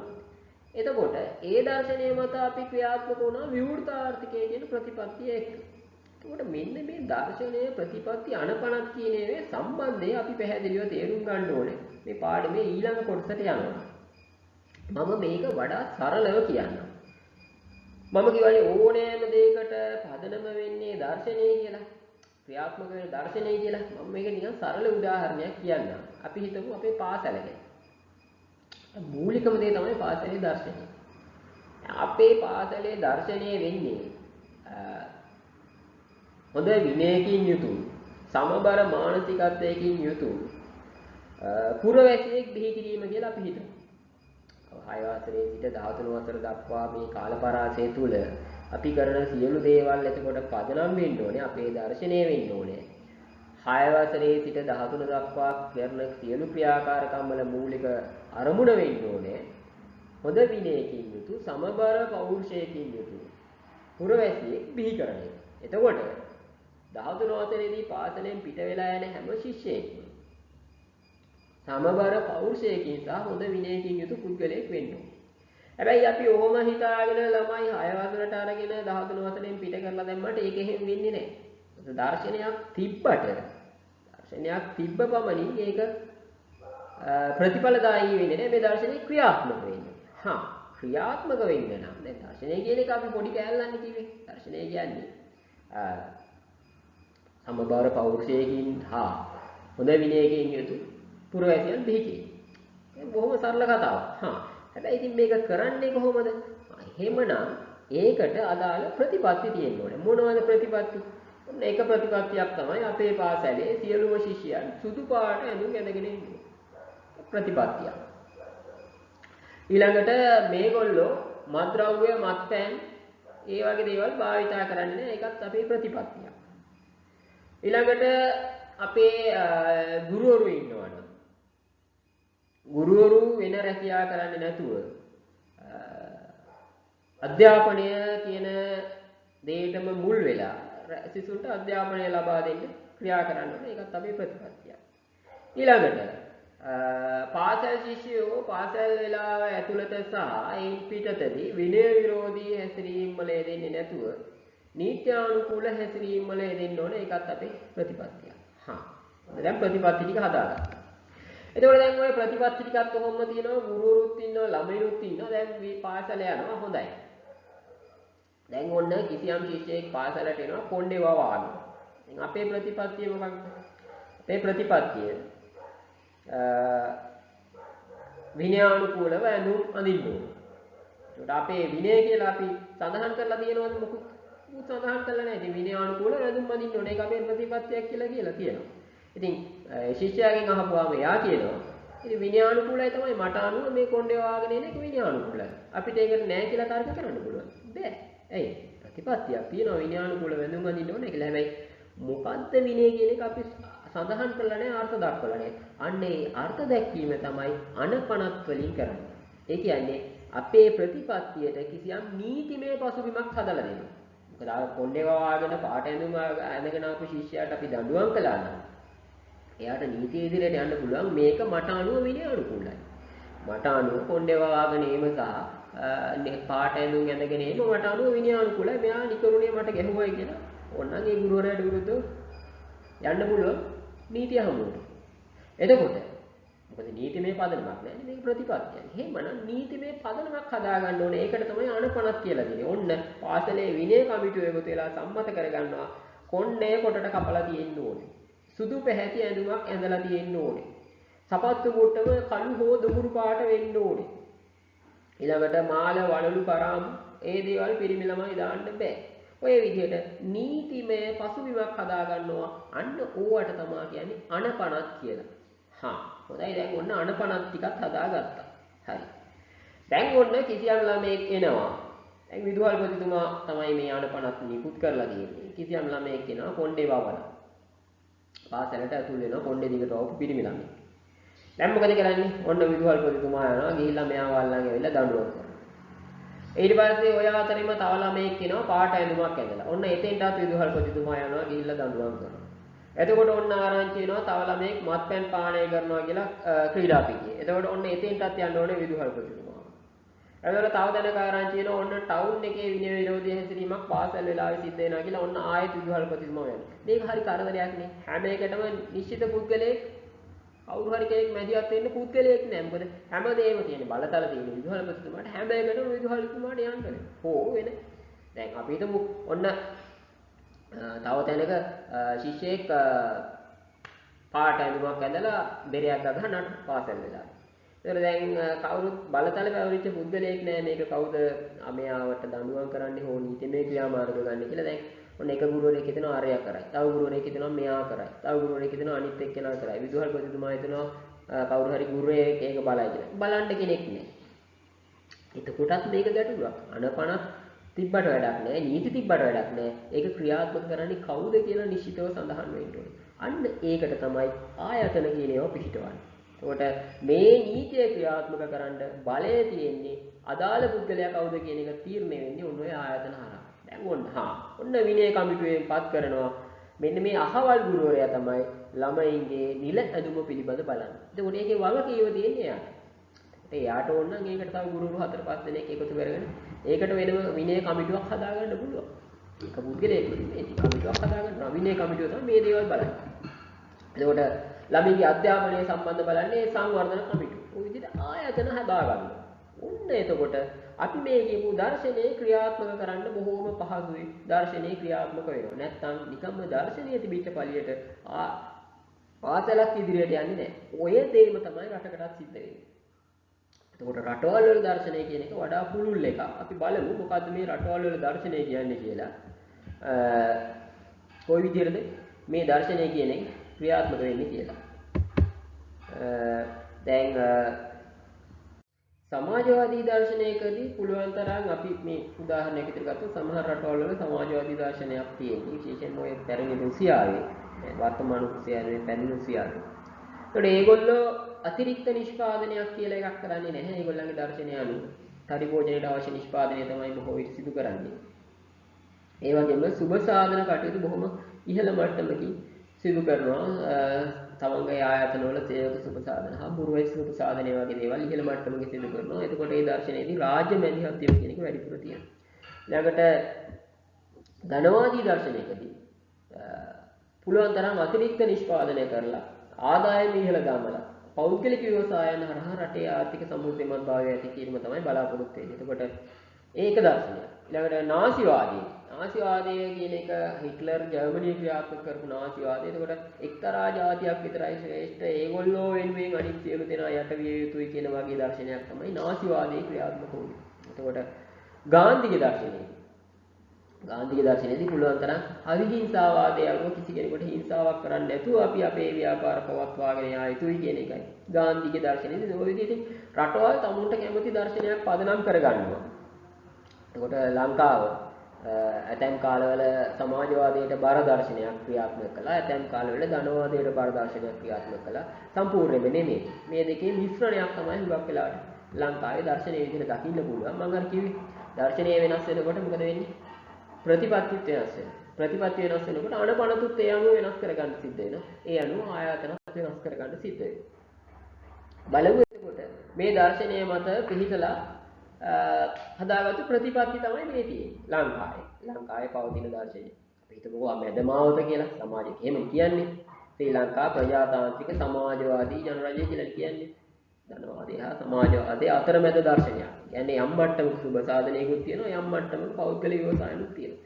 එතකොට මේ දර්ශනයේ ක්‍රියාත්මක කරන්න අවශ්‍ය ප්‍රතිපත්ති හදාගත්තා තමයි මේ තියෙන්නේ. ඉඩම් හා භූමි භාවිතය පිළිබඳ ප්‍රතිපත්ති, වාරි හා ජල කළමනාකරණය පිළිබඳ ප්‍රතිපත්ති, තිරසාර කෘෂි කර්මාන්තය පිළිබඳ ප්‍රතිපත්ති, බීජ හා රෝපණ ද්‍රව්‍ය පිළිබඳ ප්‍රතිපත්ති, නිරෝධායන ප්‍රතිපත්ති. එතකොට මේ ප්‍රතිපත්ති වල ලොකුවට පැහැදිලි කරන්නේ මේ අහවල් දේ කරනවා කියලා. නිකන් හැදින්වීමක්. කියන්නේ මෙහෙම මෙන්න මේකයි අපේ ප්‍රතිපත්තිය. මෙන්න මේකයි අපේ ප්‍රතිපත්තිය. දැන් අපි හිතමුකෝ දැන් ඔය වර්තමාන රජයේ පැහැදිලි කරන්නේ අපේ ප්‍රතිපත්තිය තමයි අර කෘෂි රසායනික ද්‍රව්‍ය වලින් තොර කාබනික ගොවිතැන. ඒක ඒගොල්ලන්ගේ ප්‍රතිපත්ති මාලාවේ තිබිච්ච එක අංගයක් කියලා කියනවනේ. අපිට දේශපාලනය අපිට අදාළ නැහැ. නමුත් ඒකේ ප්‍රතිපත්තියක්. ඒගොල්ලන්ගේ ප්‍රතිපත්තියක්. ඒකෝට ඒ අනුව ප්‍රතිපත්තිය අනුව ඒකට කිසියම් නෛතික පසුබිමක් හදාගත යුතුයි. එතකොට මේ ප්‍රතිපත්ති ක්‍රියාත්මක කරන්න නෛතික පසුබිමක් හදාගන්න ඊළඟට සම්මත කරගන්නව මොනවද? අනපනත් සම්මත කරගන්නේ පාර්ලිමේන්තුවෙන්. එතකොට පාර්ලිමේන්තුවෙන් අනපනතක් සම්මත කරගත්තට පස්සේ අන්න ඒකට කිසියම් නීතිමය පසුබිමක් හිමි වෙනවා. එතකොට රටේ පුරවැසියෝ බැඳිලා ඉන්නවා ඒ අනපනත් අනුව ක්‍රියාත්මක කරන්න. ඒ අනපනත් කඩකළොත් අධිකරණයේ දඬුවම් ලබන්න හේතුවක් වෙනවා. මේ තියෙන්නේ එහෙම සම්මත කරගත්තු අනපනත් වෙයි. මේ අනපනත් ප්‍රතිපත්ති කාලෙක වෙනස් වෙන්න පුළුවන්. අන්තිමේ දර්ශනය වෙනස් වෙනකොට රටේ ප්‍රතිපත්ති වෙනස් වෙනවා. අනපනත් වෙනස් වෙනවා. දැන් අපි උදාහරණයක් මම කියන්නම්. අපි රජයක ප්‍රතිපත්තිය වෙලා තියෙනකම් මේ දවස්වල ඌවට කතා වෙන කතන්දරයක් හන්දයි මම මේ කියන්නේ. කෘෂි රසායන ද්‍රව්‍ය ගොවිතැනට භාවිතා කරනවා කියන ප්‍රතිපත්තිය තිබ්බයි කියන්නේ. ඒ වෙනකම් පොහොර ආනයනය කරන්න ජාතික පොහොර ලේකම් කාර්යාලය තිබ්බා. හැබැයි මේ ප්‍රතිපත්තිය වෙනස් වුණා කියලා හිතමු. කාබනික ගොවිතැන විතරයි කරන්නේ. එතකොට ඒකට අලුතෙන් ආනපනත් හදාගන්න. ඒකට අලුතෙන් ආයතනයක් හදාගන්න. දැන් ඔය මේ දවස්වල ක්‍රියාත්මක වෙන්නේ කාබනික පොහොර නිෂ්පාදනය කිරීම සඳහා නොයෙකුත් කමිටු ආයතන හදාගන්න සිද්ධ වෙනවා. එතකොට ඒ අනුව ප්‍රතිපත්ති වෙනස් වෙනවා. දර්ශනීය වෙනස් වෙනවා. ප්‍රතිපත්ති වෙනස් වෙනවා. ප්‍රතිපත්ති වෙනස් වෙනකොට ඒ අනුව අනපනක් හදාගන්න හෝ තියෙන අනපනක් වෙනස් කරගන්න සිද්ධ වෙනවා. අන්න ඒ වගේ මේ 2006 අංක 46 දාන ගොවිජන සංවර්ධන පනත කියන්නේ ඇත්තට මේ ගොවිජන සංවර්ධන දෙපාර්තමේන්තුව ක්‍රියාත්මක වෙන්නේ මෙන්න මේ පනත හරහා තමයි. මේක මීට කලින් තිබිච්ච පනතක් වෙනස් වෙලා මේක හැදිලා තියෙන්නේ. එතකොට මම ඒ අනපනත් ක්‍රියාත්මක කරන්න ඊළඟට හදන්න ඕනේ ආයතන. ඒකට මේ තියෙන්නේ මේකට උදාහරණ දැන් ගොවිජන සංවර්ධන 2006 අංක 46 දරන ගොවිජන සංවර්ධන පනත ක්‍රියාත්මක කිරීමේ වගකීම තියෙන්නේ ගොවිජන සංවර්ධන ගොවිජන සේවා දෙපාර්තමේන්තුව කියලා ඉස්සර කිව්වේ. නමුත් දැන් අලුත් නම ගොවිජන සංවර්ධන දෙපාර්තමේන්තුව. එතකොට මෙයාලගේ ප්‍රධාන කාර්යය තමයි ගොවිජන සංවර්ධන පනතේ තියෙන නීති ක්‍රියාත්මක කිරීම. මොනවද ගොවිජන සංවර්ධන පනතේ තියෙන්නේ? ගොවි සංවිධානය ඇති කිරීම, සුළුවාරි මාර්ග නඩත්තු කිරීම. සුළුවාරි මාර්ග කියන්නේ කිසියම් වැවකින් හෝ ජලාශයකින් අක්කර 200කට අඩු ප්‍රමාණයකට වාරි ජලය සපයනවා නම් අන්නේ සුළුවාරි මාර්ග නඩත්තු කිරීමේ වගකීම තියෙන්නේ ගොවිජන සංවර්ධන දෙපාර්තමේන්තුවේ. එතකොට මේකේ ප්‍රධානියා තමයි ගොවිජන සංවර්ධන කොමසාරිස් ජෙනරාල්වරයා. එයාගේ බලතල පහළ ඉන්න නිලධාරීන්ට බෙදා හැරලා තියෙනවා. ගමක ගත්තොත් ප්‍රාදේශීය ලේකම් කොට්ටාශයක තියෙන ගොවිජන සංවර්ධන දෙපාර්තමේන්තුවේ කාර්යාලය. ඒ කාර්යාලයේ ප්‍රධානියා තමයි ගොවිජන සංවර්ධන නිලධාරීන් නැත්නම් DO කියලා කියනවා. එතකොට මෙයා යටතේ ඉන්න ප්‍රාදේශීය ෆීල්ඩ් ඔෆිසර්ස්ලා එහෙම නැත්නම් ක්ෂේත්‍ර නිලධාරීන් ඒගොල්ලන්ට අපි කියනවා කෘෂිකර්ම නිෂ්පාදන පර්යේෂණ සහකාරී නැත්නම් කූපනිස කියලා කෙටියෙන් කියනවා මේගොල්ලෝ. ඒතර අන්න ඒගොල්ලෝ තමයි ලිම් මට්ටමේ මේ ගොවිජන සංවර්ධන පනත ක්‍රියාත්මක කිරීමේ වගකීම තියෙන නිලධාරීන් නෙමෙයි. එතකොට ඔය කුඹුරු ඉඩම් ගොඩ කරනවා නම් ඒගොල්ලන්ගෙන් අවසර ගන්න ඕනේ. ඊළඟට කුඹුරු වගා කරනකොට ඒකට පොහොර ලබා දීම විශේෂම කෘෂිකර්ම ක්ෂේත්‍රයේ කළමනාකරණ කටයුතු කරන්නේ මේ උපනිස එහෙම නැත්නම් අපි ගොවිනියාමක කියලා කියන්නේ වචනේ. නමුත් ඒකේ නියම වචනේ කෘෂිකර්ම නිෂ්පාදන පර්යේෂණ සහකාර කියලා. එතකොට මේගොල්ලෝ තමයි කෘෂිකර්ම ක්ෂේත්‍රයේ කළමනාකරණ කටයුතු. ඒ කියන්නේ ගොවි ආරවුල් ප්‍රශ්න ඇති වුණා. ඊළඟට කුඹුරු අයිතිය සම්බන්ධ. කුඹුරු ඉඩම් නාම ලේඛනයේ අවස්ථාවලින් කරන්නේ ගොවිජන සංවර්ධන දෙපාර්තමේන්තුවේ. ඊළඟට පොහොර නිකුත් කිරීම සහනාධාර පොහොර නිකුත් කරනවා නම් ඒ දේවල් කරන්නේ. අක්කර බදු අය කිරීම. වගා කරන ඉඩම් වලට අක්කර බදු අය කිරීම වගේ කෘෂිකර්මයට අදාළ කළමනාකරණ කටයුතු සිදු කරන්නේ ගොවිජන සංවර්ධන දෙපාර්තමේන්තුවේ. ඊළඟට තව ආයතනයක් තමයි කෘෂිකර්ම දෙපාර්තමේන්තුව. කෘෂිකර්මයට අදාළ තාක්ෂණික කටයුතු. ඒ කියන්නේ නව ප්‍රභේද හඳුන්වලා දෙනවා, කෘෂිකාර්මික පර්යේෂණය කරනවා, කෘෂිකාර්මික දැනුම ගමට බෙදා හරිනවා. එතකොට කෘෂිකර්ම දෙපාර්තමේන්තුවේ ඉන්නවා කෘෂිකර්ම අධ්‍යක්ෂක ජෙනරාල්. එතකොට මෙයා තමයි කෘෂිකර්ම දෙපාර්තමේන්තුවේ ප්‍රධානියා මෙයාගේ බලතල පහළ නිලධාරීන්ට බෙදා හැරලා තියෙනවා. ඒකට ප්‍රාදේශීය ක්ෂේත්‍ර නිලධාරීන් විදිහට ක්‍රියාත්මක කරන්නේ ඒ අයලා කියලා කියන්නේ ඇග්‍රිකල්චර් ඉන්ස්ට්‍රක්ටර් එහෙම නැත්නම් කෘෂිකර්ම නිලධාරීන් කියලා කියන්නේ ඉස්සර ඔය කියේ මේ වගා නිලධාරීන්ලයි කියලා. කෘෂිකර්ම උපදේශකවරු. එතකොට මේගොල්ලෝ තමයි කෘෂිකර්මයට අදාළ තාක්ෂණික දැනුම ලබා දෙන්නේ. එතකොට ගොවීන්ගේ කිසියම් වගාවට වැළඳෙන රෝග ගැන, පොහොර නිර්දේශ ගැන, පස් පරීක්ෂා කිරීම ගැන ඒ වගේ දේවල් වල වගකීම අපි ඒවට කියනවා තාක්ෂණික ගැටලු කියලා. ඒ වගේ දේවල් වල වගකීම තියෙන කෘෂිකර්ම දෙපාර්තමේන්තුවට. එතකොට එක දෙපාර්තමේන්තුවකට එක පනතක් කියලා මේන් අදහස් වෙන්නේ නැහැ. සමහරවිට දැන් කෘෂිකර්ම දෙපාර්තමේන්තුව ගන්න. භෝජන සංවර්ධන දෙපාර්තමේන්තුවට නම් ක්‍රියාත්මක කරන්න තියෙන්නේ බොහෝ විට 2010 අංක 46 දරන භෝජන සංවර්ධන පනත. හැබැයි කෘෂිකර්ම දෙපාර්තමේන්තුව ගත්තොත් මේකට පනත් ගොඩක් ක්‍රියාත්මක කිරීමේ වගකීම දෙනවා. එතකොට එක දෙපාර්තමේන්තුවකට එක පනතක් වගකීම කියලා අදහසක් කරන්නේ නැහැ මෙතන. පනත් කීපයක් සමහරට එක දෙපාර්තමේන්තුවකට වගකීම් ඇති වෙන්න පුළුවන්. සමහරට එක පනතක් දෙපාර්තමේන්තු කීපයක් එකතු වෙලා ක්‍රියාත්මක කරන්නත් පුළුවන්. එහෙම වෙන්න පුළුවන්. එතකොට හැබැයි මේක සමස්තයක් වශයෙන් ක්‍රියාත්මක කිරීමේ බලතල තියෙන්නේ මෙන්න මේ කියපු ආයතන වල. හරි. දැන් උදාහරණයක් විදිහට පොහොර ලේකම් කාර්යාලය තව උදාහරණයක් ආයතනයක් විදිහට ගත්තොත් එතකොට පොහොර ලේකම් කාර්යාලය තමයි ලංකාවේ පොහොර සහනාධාරී ක්‍රියාත්මක කරන කාලේ පොහොර ආනයනය කිරීම, ඊළඟට පොහොර බෙදා හැරීම වගේ දේවල් ක්‍රියාත්මක කළේ. එතකොට පොහොර ලේකම් කාර්යාලයේ පහසුවට රාජ්‍ය සමාගම් කිහිපයක් ඇති කරලා ලංකා පොහොර සමාගම, කොමර්ෂල් පොහොර සමාගම, ජනතා පොහොර ව්‍යවසාය වගේ පොහොර සමාගම් ඇති කරලා මේවා හරහා තමයි පොහොර සහනාධාරී කියන වැඩසටහන ක්‍රියාත්මක වුණේ. මේ ඔක්කොම තිබුණේ විශේෂ භාර කෘෂිකර්ම අමාත්‍යවරයා යටතේ තමයි මේ සමාගම් ක්‍රියාත්මක වුණේ. එතකොට මේවා ක්‍රියාත්මක වෙන්නේ පනත් හරහා. ඉතින් ගොවිජන සංරක්ෂණ කෘෂිකාර්මික හා ගොවි ජන සංරක්ෂණ මණ්ඩලය. ඒකට ගොවි විශ්‍රාම වැටුප් වගේ යෝජනා කරනවා. ක්‍රියාත්මක වෙන්නේ මේ ආයතන හරහා. මම හිතනවා මේ ළමයින්ට පැහැදිලි වැටහීමක් ලැබෙන්න ඇති කොහොමද අනපන ඊළඟ ප්‍රතිපත්ති අනපන හා ආයතන මගින් ලංකාවේ කෘෂි නිෂ්පාදන ක්‍රියාවලිය ක්‍රියාත්මක කරන්න මේවා දායක වෙන්නේ කියන එක ගැන. ඊළඟට අපි ඊළඟ කොටසට යමු. දලදේශීය නිෂ්පාදනයේ කෘෂිකාර්මික අංශයේ දායකත්වය හා එය දියුණු කිරීමට ගෙන ඇති ක්‍රියාමාර්ග කියන කොටසට. මෙතනදී මූලික වශයෙන්ම අපි බලන්නේ දලදේශීය නිෂ්පාදිතය කියන්නේ මොකක්ද කියලා අපි ඉස්සෙල්ලාම පැහැදිලි කරගෙන ඉමු. දලදේශීය නිෂ්පාදිතය එහෙම නැත්නම් gross domestic product කියලා කියනවා මේකට ඉංග්‍රීසියෙන් GDP කියලා කියනවා.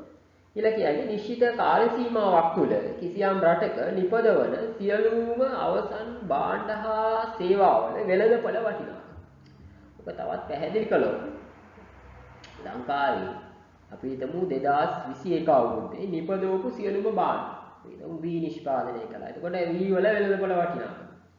ඊළඟට බඩේරින් නිෂ්පාදනය කළා. බඩේරින් වල වෙළඳපොළ වටිනාකම. ඊළඟට ලංකාවේ අපි හිතමු ට්‍රැක්ටර් හදනවා නම් හදපු ට්‍රැක්ටර් වල වෙළඳපොළ වටිනාකම. ඊළඟට ලංකාවේ ඖෂධ හදනවා නම් ඖෂධ වල වෙළඳපොළ වටිනාකම. ඊළඟට තව වෙනම කෘෂිකර්මයට අදාළ නැති නිෂ්පාදනයක් අපි කමු පාපිසි හදනවා. වෙළඳපොළ වටිනාකම. ඊළඟට ඇඟලුම් නිෂ්පාදන වල වෙළඳපොළ වටිනාකම. ඒවා විතරක් නෙමේ සේවාත් ගන්නව නෙමෙයි. සේවා කියන්නේ පොලිස් සේවයේ අය කරපු සේවයේ වටිනාකම. ළඟේ මූල්‍ය වටිනාකම. ගුරු සේවයේ ඉන්න අය කරපු සේවාවල මූල්‍ය වටිනාකම. හෙද ශාස්ත්‍රයේ ඉන්න අය කරපු සේවාවල වටිනාකම. එතකොට ඔන්න ඒ විදිහට ඒ රටේ ඒ සමස්ත අවුරුද්ද තුල ක්‍රියාත්මක වෙච්ච සමස්ත භාණ්ඩ හා සේවාවල වටිනාකමේ එකතුව තමයි ඒ රටේ දලදේශීය නිෂ්පාදිතය කියලා ගන්න. මොකද රටක නිෂ්පාදනය කියන්නේ භාණ්ඩ විතරක් නෙමෙයි. සේවාත් අයිති ඒක. මොකද දැන් උදාහරණයක් විදිහට ගුරු විදිහට උගන්නලා අතින් අල්ලන්න බැරි නිෂ්පාදනයක් තමයි කරන්නේ ගුරුවරු. මොකද ළමයින්ගේ දැනුම වර්ධනය වීම කියන එක අතින් අල්ලලා හොයන්න පුළුවන් දෙයක් නෙමෙයිනේ. ඒක සේවයක්. නැත්තම් හෙද සේවයේ අයින් අය රෝගීන්ට සාතු කිරීම කියන්නේ අපිට ඒක භෞතිකමය වශයෙන් මිනුම් කරන්න පුළුවන් දෙයක් නෙමෙයි. හැබැයි ඒගොල්ලන්ගේ සේවයේ අපිට මූල්‍ය වටිනාකමක් දෙන්න පුළුවන්. අන්න ඒ මූල්‍ය වටිනාකම් වල සමස්ත එකතුව තමයි දලදේශීය නිෂ්පාදිතය කියලා අපි හඳුන්වන්නේ. හොඳයි. එතකොට ඔය දල දේශීය නිෂ්පාදනයට දායක වන අංශ මූලික වශයෙන් අපිට තුනක් හඳුනා ගන්න පුළුවන්. රටේ දල දේශීය නිෂ්පාදනය ගණනය කරන්න භාවිතා කරන අංශ. තුනක් යටතේ තමයි ඔක ගණනය කරන්නේ. එකක් තමයි කෘෂිකාර්මික අංශය. කෘෂිකාර්මික අංශයේ සමස්ත භාණ්ඩ හා සේවාවල වටිනාකම. ඊළඟට කර්මාන්තාංශය. ඇඟලුම්ද එහෙම නැත්නම් යන්ත්‍රෝපකරණද එහෙම නැත්නම් ඖෂධද ඔය විදිහට කර්මාන්තාංශයේ භාණ්ඩ හා සේවාවල වටිනාකම.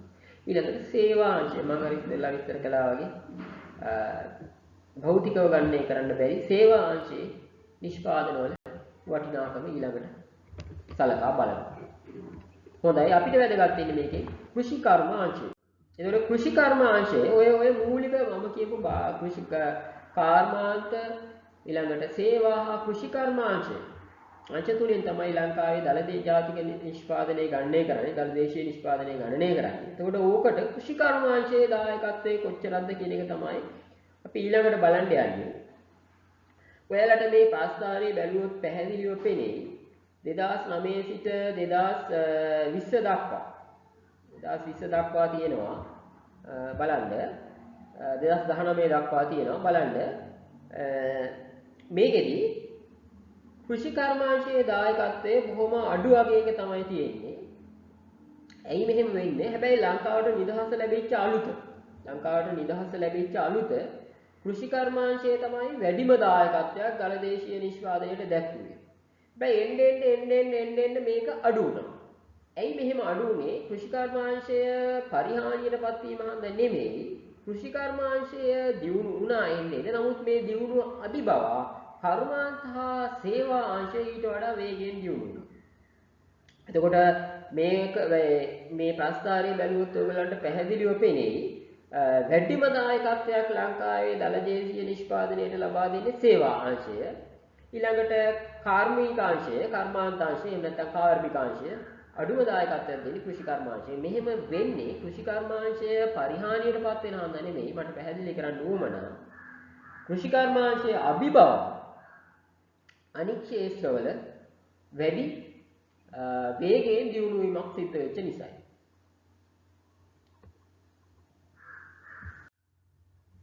හොඳයි.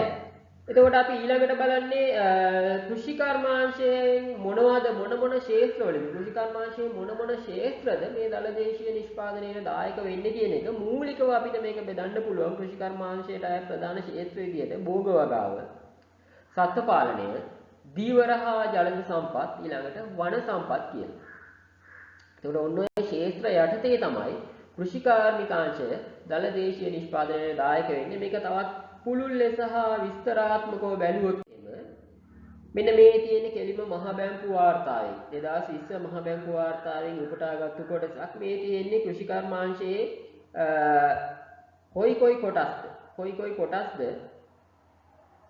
දළ දේශීය නිෂ්පාදිතය ගණනය කරන්න යොදාගෙන තියෙන්නේ කියලා ඔයගලන්ට පැහැදිලිව බැලුවොත් පෙනේ. ධාන්‍ය වගාව, බී වගාව හැර, බී වගාව, එළවලු වගාව, උක් දුම්පල වගාව සහ වෙනත් බහුවාර්ෂික නොවන භෝග වගාව, පළතුරු වගාව ඔය විදිහට තියෙනවා මොනවද භෝග වගාව ගැන. ඊළඟට වන වගාව, දැව වනාන්තර ශාක ආශ්‍රිත නිෂ්පාදන ඒවා තියෙනවා. ඊළඟට දීවර කර්මාන්තය හා කරදිය ජල ජීව වගාව, ඒ කියන්නේ ඉස්සන් කොටු වගේ දේවල්. ඊළඟට මිරිදිය දීවර කර්මාන්තය හා මිරිදිය ජල ජීව වගාව කියලා කොටස් තියෙනවා. ඊළඟට සත්ත්ව පාලනය තියෙනවා. කිරි බිත්තර මස් වෙනත් සත්ව නිෂ්පාදනයන් විදිහට සත්ත්ව පාලනයත් අපිට දකින්න පුළුවන්. එතකොට ඔන්න ඔය ශේෂ්ත්‍ර වඩා කෘෂිකර්මාන්තය කිව්වම භෝග වගාව විතරක් නෙමෙයි, ඉතා පැතිරුණු පුළුල් ක්ෂේත්‍රයක් විදිහට රටේ දළ ජාතික නිෂ්පාදනයේ, දළ දේශීය නිෂ්පාදනයේට දායක වෙන ක්ෂේත්‍රයක් විදිහට අපිට හඳුන්වන්න පුළුවන්. අපේ පාඩමේ ඊළඟ කොටස වෙන්නේ කෘෂිකාර්මය ආශ්‍රිත කර්මාන්ත හා සේවා පිළිබඳවයි. ඉතින් දැන් අපි කලින් විස්තර කළානේ දළ දේශීය නිෂ්පාදනයේට දායක වෙනවා කෘෂිකර්මාන්තයේ විවිධ ක්ෂේත්‍ර වලින් කියලා. ඒකට අපි ඊළඟට බලන්න යන්නේ මෙන්න මේ කියපු ක්ෂේත්‍ර ගැන වඩා පුළුල් විස්තරාත්මකව බලන්නයි යන්නේ. එතකොට කෘෂිකාර්මික හා ඒ ආශ්‍රිත විවිධ නිෂ්පාදන මොනවද කියලා බැලුවොත් එහෙම අපිට මේ රූප සටහනින් පැහැදිලිව පේනවා එකක් තමයි මේ භෝග වගාව. භෝග වගාවෙන් එළ ඔලු පළතුරු වගේ කෙලින්ම ගන්න ප්‍රාථමික නිෂ්පාදන අපිට හඳුන්වන්න පුළුවන්. ඊට අමතරව සත්ත්ව පාලනයෙන් කෙලින්ම ගන්න ප්‍රාථමික නිෂ්පාදනත් මස් කිරි බිත්තර වගේ දේවල් ගන්න පුළුවන්. ඊට අමතරව ඊළඟට දැන් ඔය වැවිලි භෝග වලින් ගන්න රබර් වගේ ප්‍රාථමික නිෂ්පාදන කෘෂිකාර්මික ආශ්‍රිත විවිධ නිෂ්පාදන විදිහට හඳුන්වන්න පුළුවන්. හැබැයි ඊට අමතරව ද්විතීයික නිෂ්පාදන. කියන්නේ මේ රූප සටහනේ පේනවා වගේ මේ අගේ එකතු කළ නිෂ්පාදන. මේ පොස් වේලලා පැකට් කරනවා. අගේ එකතු මේ මම හිතන්නේ මේ සෝස් හදලා බෝතල් කරලා. ඊළඟට සොසේජස්. මේවා අගේ එකතු කළ ද්විතීයික නිෂ්පාදන. එතකොට කෘෂිකර්මය හා ඒ ආශ්‍රිත විවිධ නිෂ්පාදන අපිට හඳුන්වන්න පුළුවන් කෘෂිකාර්මික නිෂ්පාදන විදිහට. එතකොට නිෂ්පාදනයක් මේ විදිහට ගන්න නිෂ්පාදනයක් අපිට තවදුරටත් බෙදන්න පුළුවන් එකක් තමයි ප්‍රධාන නිෂ්පාදනයේ අතුරු නිෂ්පාදනය හා ඒ ආශ්‍රිත යෙදවුම් විදිහට. දැන් උදාහරණයක් විදිහට වී වගාව ගත්තොත් එහෙම වී වගාවට කරන යෙදවුම් තමයි එකක් තමයි කෘෂි රසායනික ද්‍රව්‍ය. ඊළඟට පොහොර වර්ග, ඊළඟට බිත්තර වී. ජලයත් යෙදවුමක් විදිහට අපිට මෙතනදී ඕනනම් ගන්න පුළුවන්. එතකොට මෙන්න මේ දේවල් නිෂ්පාදනය කරන එකත් කෘෂිකර්ම ආශ්‍රිත රැකියාව. කෘෂිකර්ම ආශ්‍රිත රැකියාව. සියම් කෙනෙක් කෘෂි රසායනික ද්‍රව්‍ය නිපදවනවා. විශේෂයෙන්ම මේ දවස්වල කාබනික පොහොර වර්ග, කාබනික කෘමිනාශක, වල්නාශක නිපදවනවා නම් ඒක කෘෂිකර්ම ආශ්‍රිත නිෂ්පාදනයක්. ඊළඟට බිත්තර වී නිෂ්පාදනය. අපි දැනටත් වෙළඳ පොලෙන් මිලදී ගන්නවනේ බිත්තර වී. කෘෂිකර්ම ආශ්‍රිත නිෂ්පාදනයක්. ඒ කියන්නේ ප්‍රධාන නිෂ්පාදනයේට යෙදෙන යෙදවුම් නිෂ්පාදන වශයෙන් වර්ග කරන්න පුළුවන්. ඊළඟට ප්‍රධාන නිෂ්පාදනය තමයි මේ වී. සහල්. වී හරහා සහල් නිෂ්පාදනය කරලා තියෙනවා. මේක තමයි ප්‍රධාන නිෂ්පාදනය. එතකොට ඒක කෘෂිකර්මයේ ආශ්‍රිත නිෂ්පාදනයක්. ඊළඟට ඒ නිෂ්පාදනය කරන්න යද්දී හැදෙන අතුරු ඵලයක් තමයි සහල් නියුඩ්ඩ කියන එක. මේ රයිස් බ්‍රෑන් කියලා තියෙන්නේ. මේක සමාජයට සත්ව ආහාරයක් විදිහට වෙන්න පුළුවන්. එහෙම නැත්නම් මේක දාලා බිස්කට් හදනවා තියෙන්නේ. බ්‍රෑන් ක්‍රැකර්ස් කියලා හැම බිස්කට් වර්ග තියෙන්නේ. විවිධ නිෂ්පාදන නැත්නම් මිනිස් ආහාරයක් විදිහට මේක ගන්න පුළුවන්. එතකොට මේක ප්‍රධාන නිෂ්පාදනය කරන්න යද්දී හැදිච්ච අතුරු නිෂ්පාදනයක්. මේකත් කෘෂිකර්මයේ ආශ්‍රිත නිෂ්පාදනයක් විදිහට හඳුන්වන්න පුළුවන්. එතකොට නිෂ්පාදන ක්ෂේත්‍රයේ මේකේ කියන්න උත්සාහ කළේ මේ ප්‍රධාන නිෂ්පාදනය ඊළඟට ඒ හරහා මතුවෙන අතුරු නිෂ්පාදන හා ඒ නිෂ්පාදනයට අවශ්‍ය යෙදවුම් නිෂ්පාදන වශයෙන් විදිහට නිෂ්පාදන අපිට වර්ග කරන්න පුළුවන් වෙනවා. එතකොට ඔය විදිහට කෘෂිකාර්මික නිෂ්පාදන ගත්තොත් කුණුල් පලාසයක පැතිරිලා යනවා. ඊළඟට අපි කෘෂිකර්මය ආශ්‍රිත සේවා විදිහට ඉන්නේ මොනවද කියලා බැලුවොත් එහෙම එකක් තමයි කෘෂිකාර්මික උපදේශන සේවා. මේ තියෙන්නේ මේ ශාස්ත්‍රයට ගිහින් කරන්නේ කෘෂිකර්ම උපදේශකවරු ලබා දෙන සේවාවක්. ඊළඟට කෘෂිකාර්මික පර්යේෂණ ආයතන හරහා සිදු කරන සේවාවක්. මොනවද? පොල් පර්යේෂණ ආයතනය, සහල් පර්යේෂණ ආයතන, තේ පර්යේෂණ ආයතන වගේ පර්යේෂණ ආයතන හරහා සිද්ධ වෙන සේවාවන්. එහෙම නැත්නම් අපි ගත්තොත් එහෙම ක්ෂේත්‍ර භෝග නිෂ්පාදනය පිළිබඳ පර්යේෂණ කරනවා විශේෂයෙන්ම ඔය මහලු පල්ලම් වගේ ආයතනවල. ඒකට ඒවා කෘෂිකාර්මික ආශ්‍රිත පර්යේෂණ. එහෙම නැත්නම් පසු අස්වනු තාක්ෂණ ආයතනය පසු අස්වනු හානි වීම පිළිබඳව අවම කරගන්න පර්යේෂණ සිදු කරනවා. ඊළඟට මූල්‍ය හා රක්ෂණ සේවා. මම ඉස්සෙල්ලාත් විස්තර කළේ කෘෂි රක්ෂණ මණ්ඩලය වගේ ගොවි විශ්‍රාම වැටුප් ඇති කරනවා. ඊළඟට ගොවීන්ට වගා හානි වුණාම වන්දි ලබා දෙනවා. එතකොට ඒවා කෘෂිකර්ම ආශ්‍රිත සේවා. ඊළඟට භාණ්ඩ අලවිය හා බෙදා හැරීම. එතකොට පෞද්ගලික අංශයත් මේකට මැදිහත් වෙනවා. රාජ්‍ය අංශයත් මැදිහත් වෙනවා. ඒවා කෘෂිකර්ම ආශ්‍රිත සේවා. කාර්මික පුහුණුව ලබා දෙනවා. ඒකටත් පෞද්ගලික හා රාජ්‍ය දෙආංශයෙන්ම මැදිහත් වෙනවා. ඊළඟට පුහුණු ශ්‍රමිකයන් සැපයීම. යටිතල පහසුකම් සැපයීම. උදාහරණයක් විදිහට ප්‍රවාහනයේ ගබඩාකරණය වගේ යටිතල පහසුකම් විශේෂයෙන් ඔය වී මණ්ඩලය වගේ ආයතන වලින් සිදු කරන්නේ මෙන්න මේ වගේ දේවල් තමයි. ඊළඟට කෘෂිකාර්මික ව්‍යුහයන් ඉදි කිරීම. උදාහරණයක් විදිහට ඔය හරිතාගාර පෞද්ගලික ආයතන වලින් කරනවා නේද? හේලිස් වගේ ආයතන වලින් එක්ස්ට්‍රා වගේ ආයතන වලින් කෘෂිකාර්මික ව්‍යුහයන් ඉදි කරනවා. ඒවට අවශ්‍ය තාක්ෂණික දැනුම ලබා දෙනවා. රාජ්‍ය ආයතන වලින් ලබා ගන්නත් පුළුවන්, පෞද්ගලික ආයතන වලින් ලබා ගන්නත් පුළුවන්. ඒවා එතකොට කෘෂිකාර්මික ආශ්‍රිත සේවා. එතකොට මේ ළමයින්ට වැටහෙන්න ඇති දල ජාතික නිෂ්පාදනයේට මම පැහැදිලි කළා වගේ ඉස්සෙල්ලා දායක වෙනවා කෘෂිකාර්මයේ විවිධ අංශ වලින්. සරලව පැහැදිලි කළා භෝග වගාව, සත්ත්ව පාලනය, වන සම්පත්, දීවර කර්මාන්තය වගේ අංශ වලින් එක වඩාත් පුළුල්ව ඊළඟට විස්තර කළා. එතකොට මේ අංශ හැම එකකින්ම කෘෂි කර්මාන්තය භාණ්ඩ හා සේවා කියන දෙකෙන්ම නිෂ්පාදන හා සේවා කියන දෙකෙන්ම දායක වෙනවා. එතකොට නිෂ්පාදන ගත්තාම නිෂ්පාදන වෙන්න පුළුවන් කිසියම් නිෂ්පාදනයකට අවශ්‍ය යෙදවුම් නිෂ්පාදනය කිරීමක් වෙන්න පුළුවන්. එහෙම නැත්නම් ප්‍රධාන මොකක් හරි භාණ්ඩයක් නිෂ්පාදනය කිරීම වෙන්න පුළුවන්. ඒ හරහා ඇති වෙන අතුරු දේවල් අතුරු ඵල නිෂ්පාදනය කිරීමක් වෙන්න පුළුවන්. ඒ තමයි කෘෂිකාර්මික නිෂ්පාදන. ඊළඟට මම විස්තර කළා කෘෂිකාර්මික සේවා ගැන. එතකොට දලජේ දේශීය නිෂ්පාදනයේ කෘෂිකාර්මාංශයේ දායක වෙනවා. ඔය කියපු භාණ්ඩ හා සේවා දෙකම නිෂ්පාදනය කරනවා. ඊළඟ කොටස තමයි වර්තමාන කෘෂිකර්මාන්තය සඳහා සේවා ලබාගත හැකි ආයතනික ව්‍යුහය ගැන තමයි අපි ඊළඟ කොටසින් කතා කරන්නේ. මම අර විස්තර කළානේ අර මුල් කොටසේදී කිසියම් දර්ශනයක් මත පිහිටලා අපි ප්‍රතිපත්ති නිර්මාණය කරගන්නවා. ඒ ප්‍රතිපත්ති ක්‍රියාවට නගන්න නෛතික පදනමක් ලබා ගන්න අපි අනපනත් හදා ගන්නවා. ඒ අනපනත් ක්‍රියාත්මක කරගන්න ආයතනික ව්‍යුහයක් හදා ගන්නවා කියලා. ඔන්න ඔය කියපු කෘෂිකර්මයට අදාළ ආයතනික ව්‍යුහය තමයි අපි ඊළඟට කතා කරන්න යන්නේ.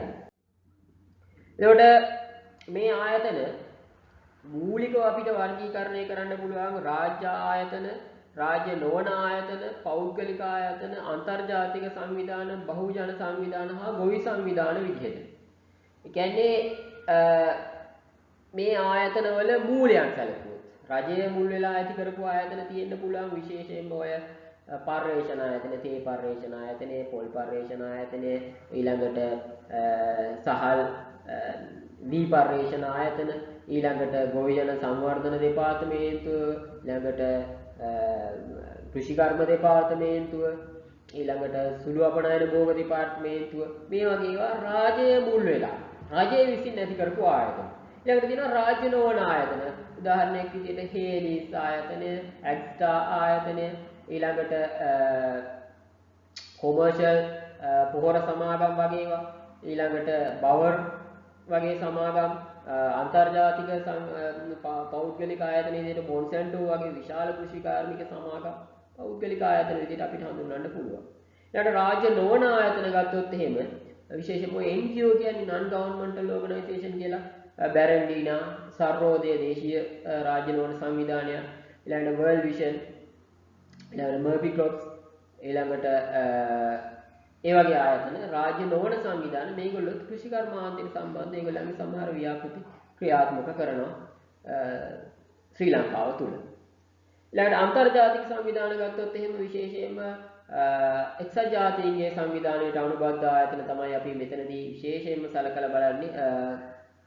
විශේෂයෙන්ම ලෝක ආහාර හා කෘෂිකර්ම සංවිධානය වගේ සංවිධාන, ඊළඟට කෘෂිකර්මාන්තයට සම්බන්ධයි ලෝක වෙළඳ සංවිධානය වගේ දේවල් අලවිය සම්බන්ධව. ඒකට අයව අන්තර්ජාතික සංවිධාන. ඊළඟට බහුජන සංවිධාන විදිහට ඔය විශාල පිරිසක් ඒක රාශී වෙලා පිහිටවගත් සංවිධාන. දේශපාලනික මුවරක් තියෙන්න පුළුවන්, එහෙම නැති වෙන්න පුළුවන්. විශේෂයෙන්ම ගොවි එකතු වෙලා පිහිටවගත්තු සමහර දේශපාලන මුවරක් තියෙන ආයතනත් වෙන්න පුළුවන්. ඔවුන්ගේ ගොවි අයිතිවාසිකම් සුරකින්න පිහිටවගත්තු ආයතන මේකට අයිති වෙන්න පුළුවන්. ඊළඟට ගොවි සංවිධාන, ඒවා ග්‍රාමීය මට්ටමේ ගොවීන් එකතු වෙලා පිහිටවගත්තු මේ ගොවි සංවිධාන කියන ඒවාට නීතිමය පදනමකුත් තියෙනවා. මොකද 2000 අංක 46 දරන ගොවි ජන සංවර්ධන පනතෙන් නීතිමය පදනමක්ම දීලා තියෙනවා ගොවි සංවිධාන වලට. එතකොට මේ ගොවි සංවිධාන ක්‍රියාත්මක වෙන්නේ ගොවි ජන සංවර්ධන දෙපාර්තමේන්තුව හරහා.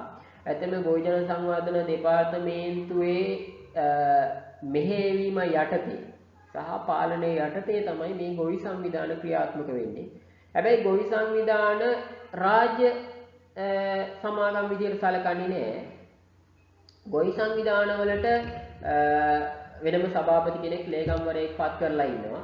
එතකොට මේගොල්ලෝ ඒ ප්‍රදේශයේ ගොවීන්ගේ පොහොර නිකුත් කිරීම, පොහොර බෙදා හැරීම, ඒ වගේ වගකීම් දරනවා. ඊළඟට වාරි මාර්ග ප්‍රතිසංස්කරණය කිරීම ගොවි ජන සංවර්ධන දෙපාර්තමේන්තුව හා එක් වෙලා සුළු වාරි මාර්ග ප්‍රතිසංස්කරණය කිරීමේ කොන්ත්‍රාතු ලබා ගැනීම වගේ දේවල් මේගොල්ලන්ට කිරීමේ හැකියාව තියෙනවා. එතකොට මේගොල්ලෝ රාජ්‍ය මැදිහත් වීමක් සහ නීතිමය පදනමක් ඇතුව පිහිටවපු සංවිධාන විදිහට ගොවි සංවිධාන හඳුන්වන්න පුළුවන්.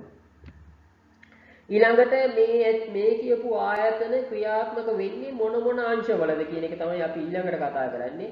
මේවා සමහර දේවල් ක්‍රියාත්මක වෙන්න පුළුවන් ව්‍යාප්ති හා පුහුණු සේවයේ සම්බන්ධ ආයතන. ව්‍යාප්ති කියන්නේ කෘෂිකාර්මික දැනුම මිනිසුන් අතරේ ව්‍යාප්ත කිරීම. ව්‍යාප්ති විශේෂයෙන්ම කෘෂිකරු උපදේශකවරු කරන්නේ.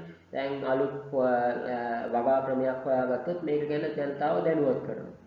මේක සමහර විට ටීවී එකෙන් වෙන්න පුළුවන්, පත්තරෙන් වෙන්න පුළුවන්, එහෙම නැත්නම් ඊමේල් හරහා වෙන්න පුළුවන්, එහෙම නැත්නම් ක්ෂේත්‍රයට ගිහින් ගොවීන්ගේ රැසීමක් තියලා වෙන්න පුළුවන්, එහෙම නැත්නම් ලීෆ්ලට් ගහලා වෙන්න පුළුවන්, එහෙම නැත්නම් CD ගහලා වෙන්න පුළුවන්, එහෙම නැත්නම් පොත් ගහලා වෙන්න පුළුවන්. ක්‍රමය මොකක්ද කියන එක ආදාළ නැහැ. නමුත් තාක්ෂණික දැනුම ව්‍යාප්ත කිරීම තමයි කෘෂිකර්ම ව්‍යාප්ති අංශයෙන් ඉංග්‍රීසියෙන් කියනවා ඇග්‍රිකල්චර් එක්ස්ටෙන්ෂන් කියලා සිද්ධ කරන්නේ. ඊළඟට පුහුණුව හා සේවය සම්බන්ධ ව්‍යාප්ති පුහුණුව හා සේවය සම්බන්ධ ආයතන විශේෂයෙන්ම ඔය කෘෂිකර්ම දෙපාර්තමේන්තුවට සම්බන්ධ ආයතන වැඩි හරියක් පුහුණුව හා ව්‍යාප්ති සේවා සිද්ධ කරනවා. ඊළඟට කෘෂි පර්යේෂණ ආයතන විශේෂයෙන්ම පොල් පර්යේෂණ ආයතනය, තේ පර්යේෂණ ආයතනය, වී පර්යේෂණ ආයතනය, ඒ වගේ ආයතන මම නෝට් එකට දීලා තියෙනවා මේ ආයතන ගැන ලොකු විස්තරයක්. පර්යේෂණ ආයතන පර්යේෂණ කටයුතු සිද්ධ කරනවා. ඊළඟට අලවිය සම්බන්ධ ආයතන. මේක පෞද්ගලික ආයතන වෙන්න පුළුවන්, රජයේ ආයතන වෙන්න පුළුවන්. එහෙම නැත්නම් රාජ්‍ය නොවන සංවිධාන වෙන්න පුළුවන්. සමහරවිට ගොවි සංවිධානයක් මැදිහත් වෙලා අලවි කරන්න පුළුවන් යම් දෙයක්. අලවිය සම්බන්ධ කෘත්‍යයන් මේගොල්ලෝ සිද්ධ කරනවා. ඊළඟට පසු ආශ්‍රවණු සැකසුම් ආයතන. විශේෂයෙන්ම ඔය IPHT කියනවා ආයතනය අනුරාධපුරයේ තියෙන පසු ආශ්‍රවණු තාක්ෂණික ආයතනය. එතකොට පසු ආශ්‍රවණු සම්බන්ධ ක්‍රියාකාරීත්වයකුත් මේ ආයතන වලින් සමහර ආයතන වල දකින්න පුළුවන් වෙනවා.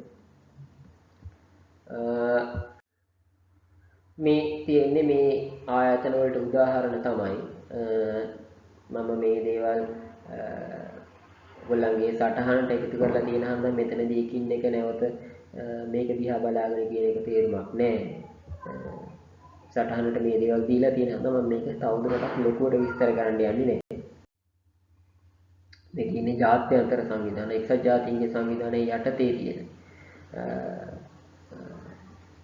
ආයතන පිළිබඳ විස්තරය. ඊළඟට අධ්‍යාපන ආයතන කියන එක අපිට අතනදී පැහැදිලි කරන්න බැරි වුණා. අධ්‍යාපන ආයතනත් කෘෂිකර්මයට සම්බන්ධ විශාල සේවයක් කරන විශේෂයෙන්ම විශ්වවිද්‍යාල වගේ ඒවා හරහා කෘෂිකාර්මික පර්යේෂණ බොහෝමයක් ක්‍රියාත්මක වෙනවා. ඊට අමතරව කෘෂිකර්ම විද්‍යාල වගේ ඇති යම් මට්ටමකට පර්යේෂණ කෙරෙනවා. ඒ වගේම ව්‍යාප්ති සේවකීන්ට හොඳ පුහුණුවක් ලැබෙනවා කෘෂිකර්ම විද්‍යාල හරහා. ඊළඟට